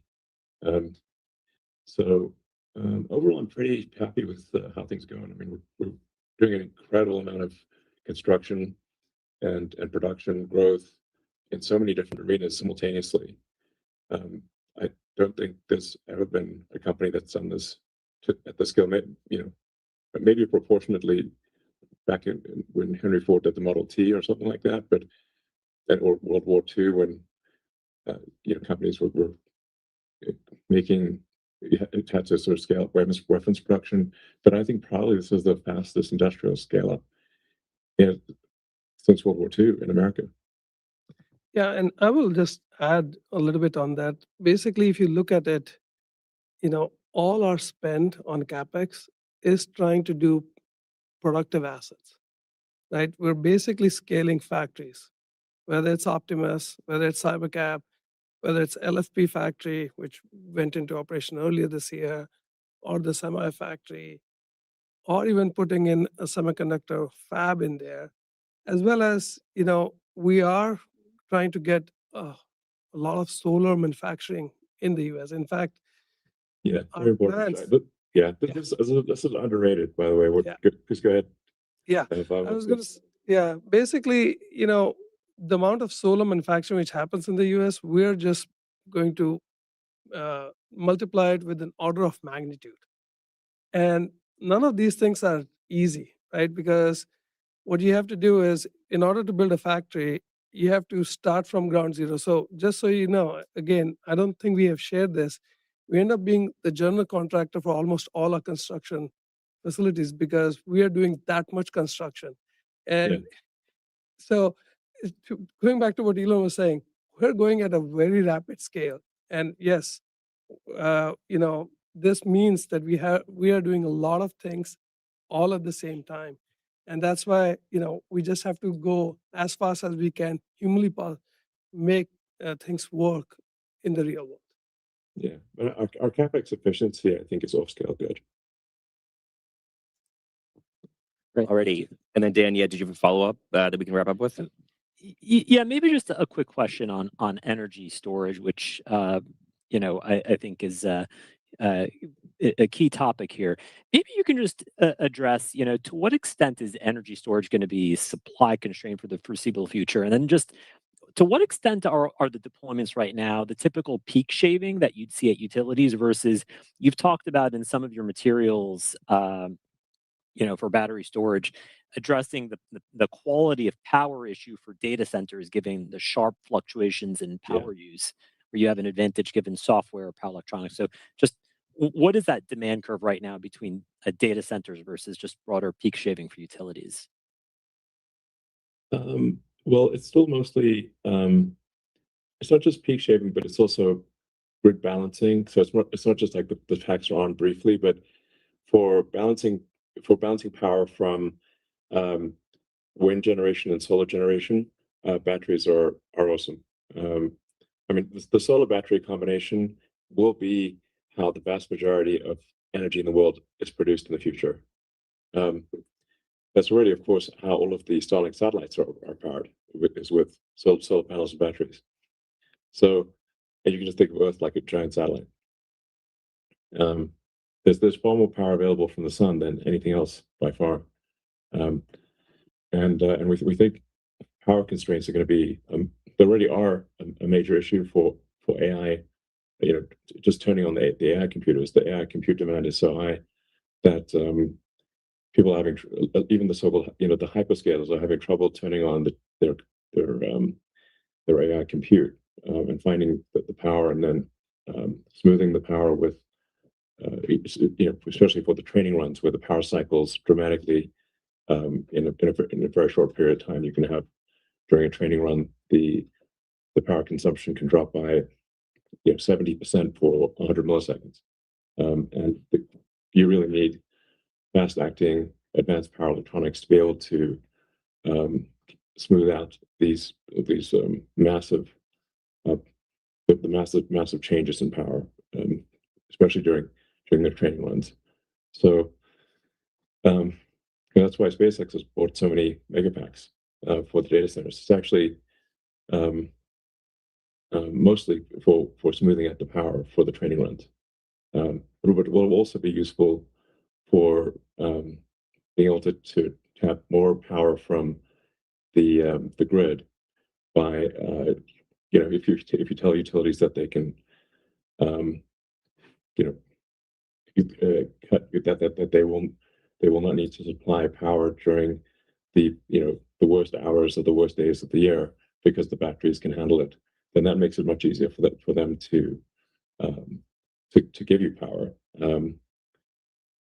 In fact, probably the best way to scale total energy production in the United States is simply using batteries, because there's, I think, around 1.2 or 1.3 terawatts of power production in the US, but the average power usage is only half a terawatt. So you've got 2.5 times as much power generation as the average usage. That means you could potentially double the energy output of the United States just with batteries. So we see demand for Megapack being very, very high in the future. Alrighty. That is all the time we have for today for Q&A. We appreciate everyone's questions, and we look forward to talking to you next quarter. Thank you very much. Sure. Thanks, everyone. Okay. That was Google and Tesla Q2 2026. I think let's start off with Google, and then we'll get into Tesla. It was a long 2 hours, but we got through the calls. Tanner, start with you. Raw thoughts on Google. Real quick, from my understanding, Google was a pretty mediocre, well, not mediocre, but the enthusiasm on the call was sort of like a base level. If ServiceNow was a drug, it would be an upper. I mean, everyone said that call was amazing. I wish we listened to it. I'm going to have to listen to it tonight. And Tesla's was a downer, bro. I should have brought out a little blanket here. I should have went to sleep. It's too quiet. I can barely even hear. Like it's like almost cutting off his mic at certain points. There's something wrong with his mic because his Yeah. audio was weird from the other guys. That said, sorry, going back to Google. Real quick, before we continue, I also cheated on Google and listened to ServiceNow. I didn't listen to the whole thing, but man, Bill McDermott was on fire.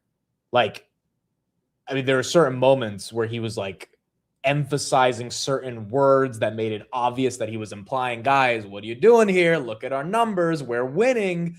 There are some clips we're going to have to play from it yesterday. Like, that was what a winner sounds like. And he had the numbers to back it up. I know the stock's like not doing too much, but that was a good call. That was a good call by Bill McDermott. I literally walked my dog.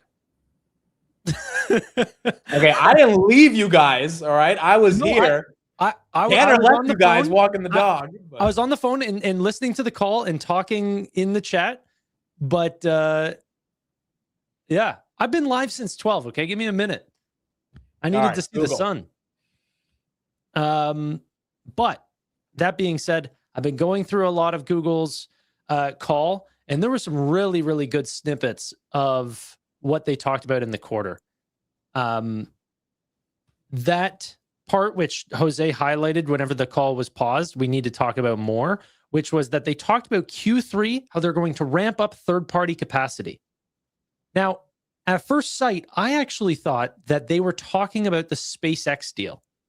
But the SpaceX deal is very interestingly signed to go live on September 30th, 2026. So it's actually essentially the beginning of Q4 is when they're going to have to start, getting capacity online from SpaceX.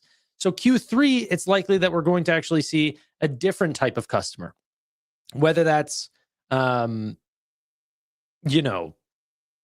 Nebius or CoreWeave or whatever. A lot of these stocks are reacting positively, but they are also at capacity as well. So it's going to be still quite a long time before you actually get some capacity online, unless Google does a deal with Meta in which they could get capacity online immediately. If you're holding both those companies, it's a pretty interesting day. Jose, your thoughts on the Googs? Yeah, a few things that after I was kind of reading the transcript as Elon was talking. I enjoyed Google's call a lot. They talked that they have a $500+ billion in backlog now, and they mentioned within the next 24 months, half of that is going to be taken as revenue. I think that's pretty insane. That so they expect Google Cloud to do roughly $250 billion in the next 24 months. Which I think is good. I mean, I think right now they just hit a 100 annual revenue run rate if you do it on this quarter. So exciting growth there.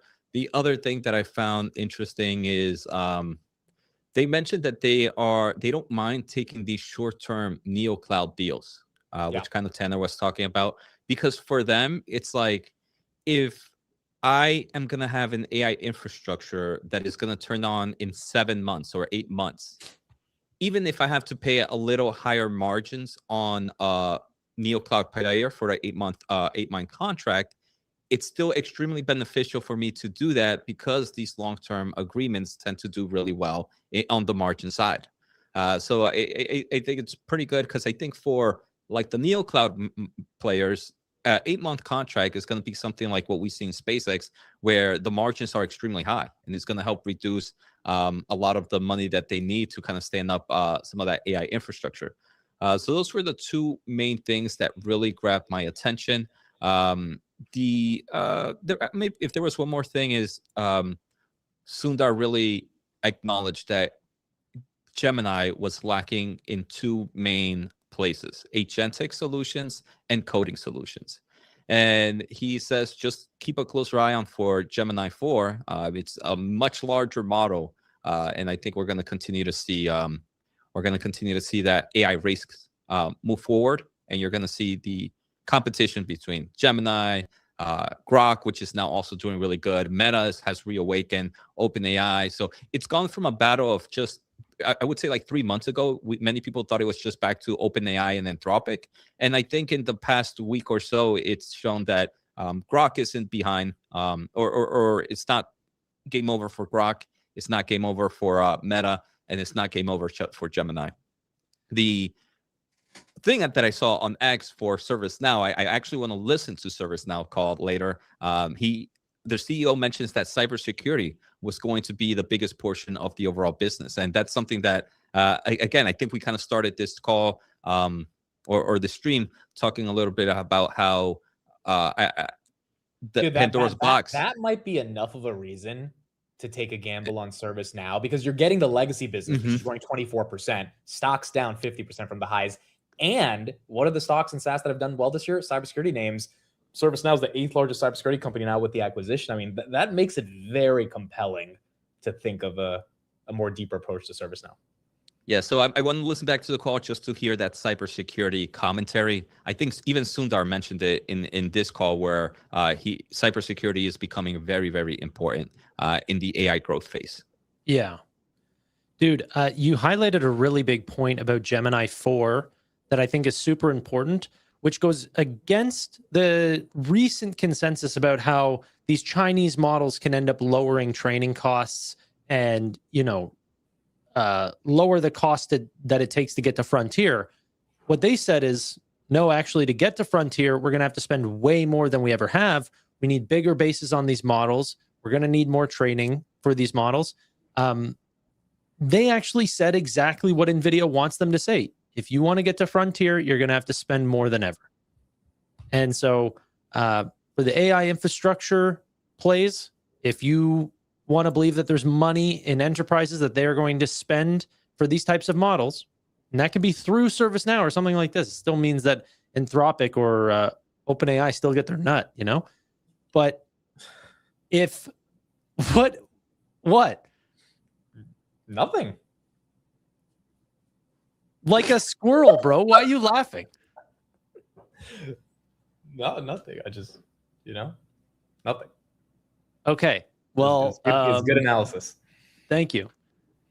Okay, so hold on. I'm going to ask Tanner a question. After he answers that question, I have a question for everybody else. Put your comment in the chat. Bill McDermott's on CNBC right now. Do we listen to him on CNBC after I ask Tanner this question, or do we talk about Tesla?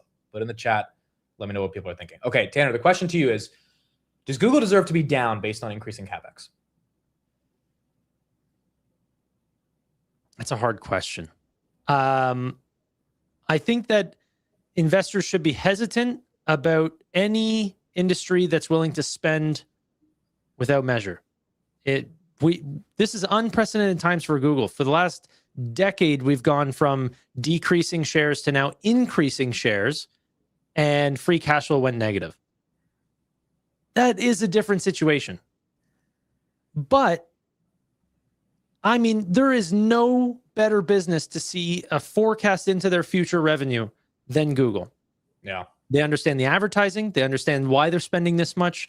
They understand that the cloud revenue and the reason why they want to spend and pay SpaceX and Nebius potentially, or any other one of these companies, is because they want to capture the market share. They want their nut. And so if you're going to do that, then you have to be willing as an investor to say, hey, we have to be comfortable with the spend. They know what they're doing better than us. Google is a better capital allocator than me. I think that's a fair statement. That's one that I'm willing to bet on. And there's the ROI right there on the screen. It's working. Dude, it's not only grew like 2.5 times faster with almost a 50% increase, if not a little bit more, on margin. Like, that's crazy. Like, it's working. The ROI is there. It's not just a 15% increase in operating margin. You went from 2.8 to 8.8 billion. Focus on the actual number.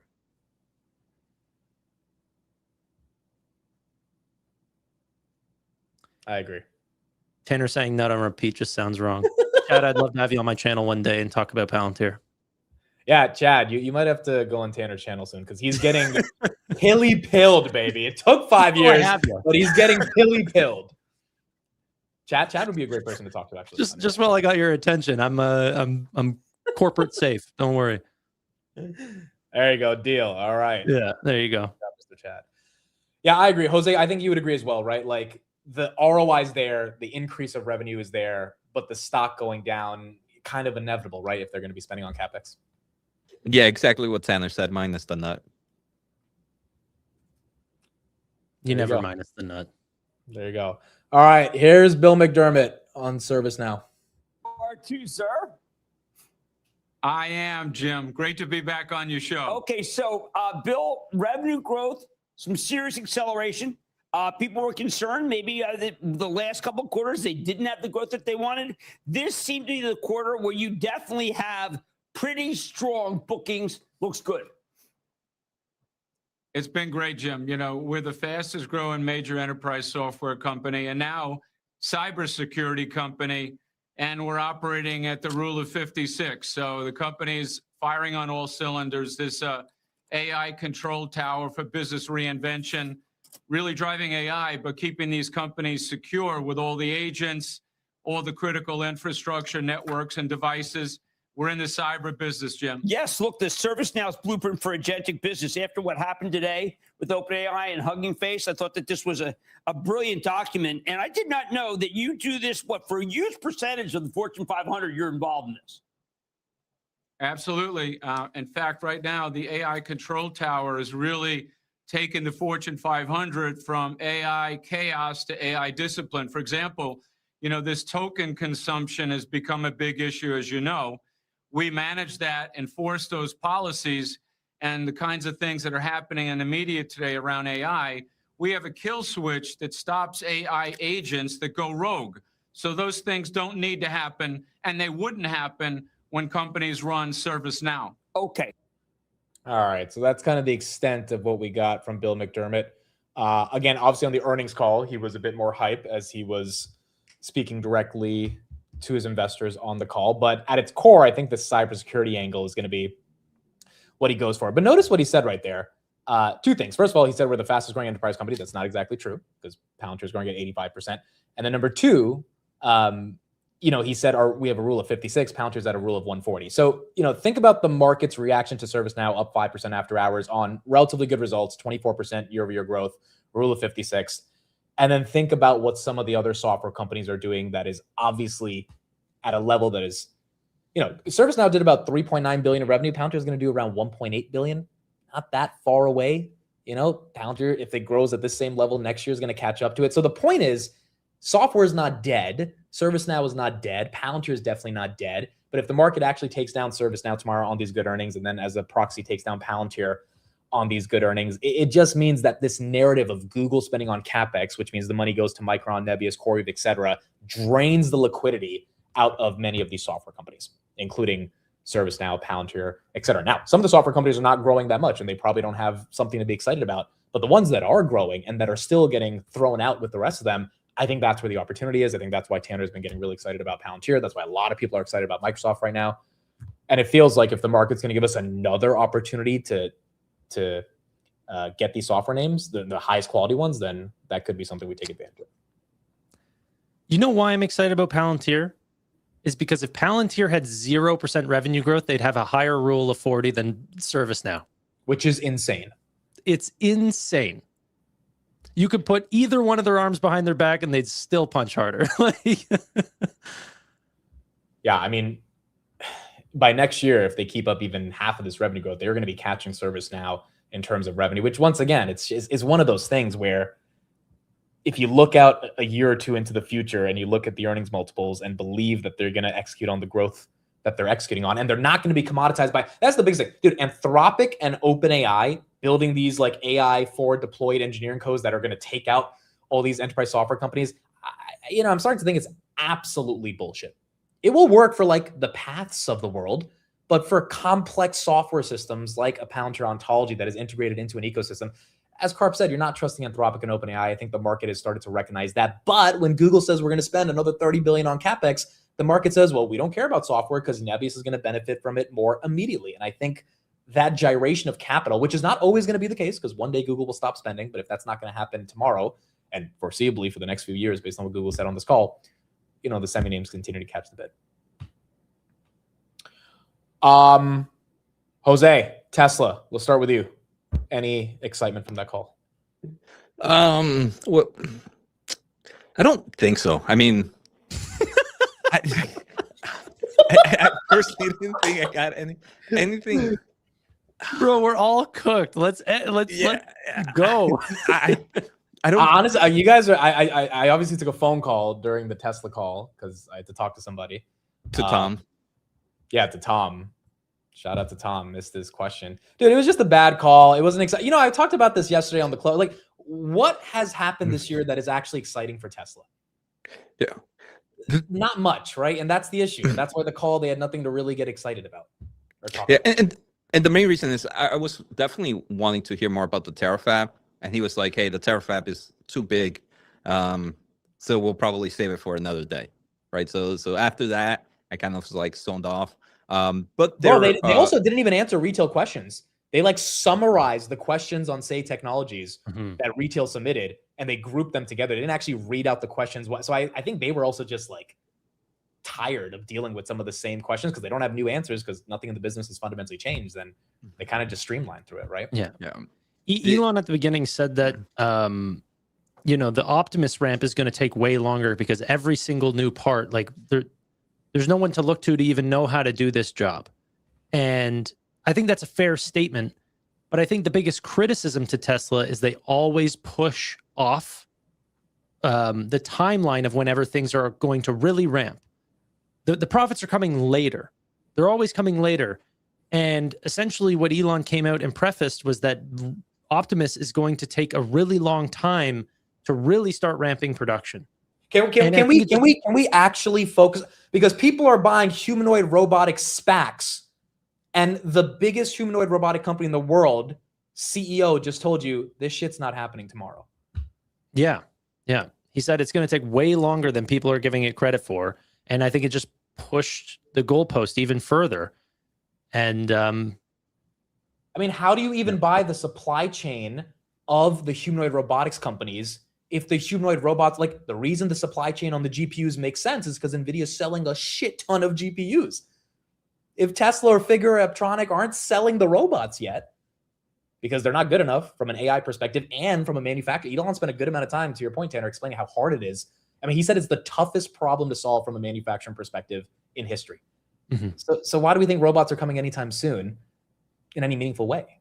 Yeah, exactly.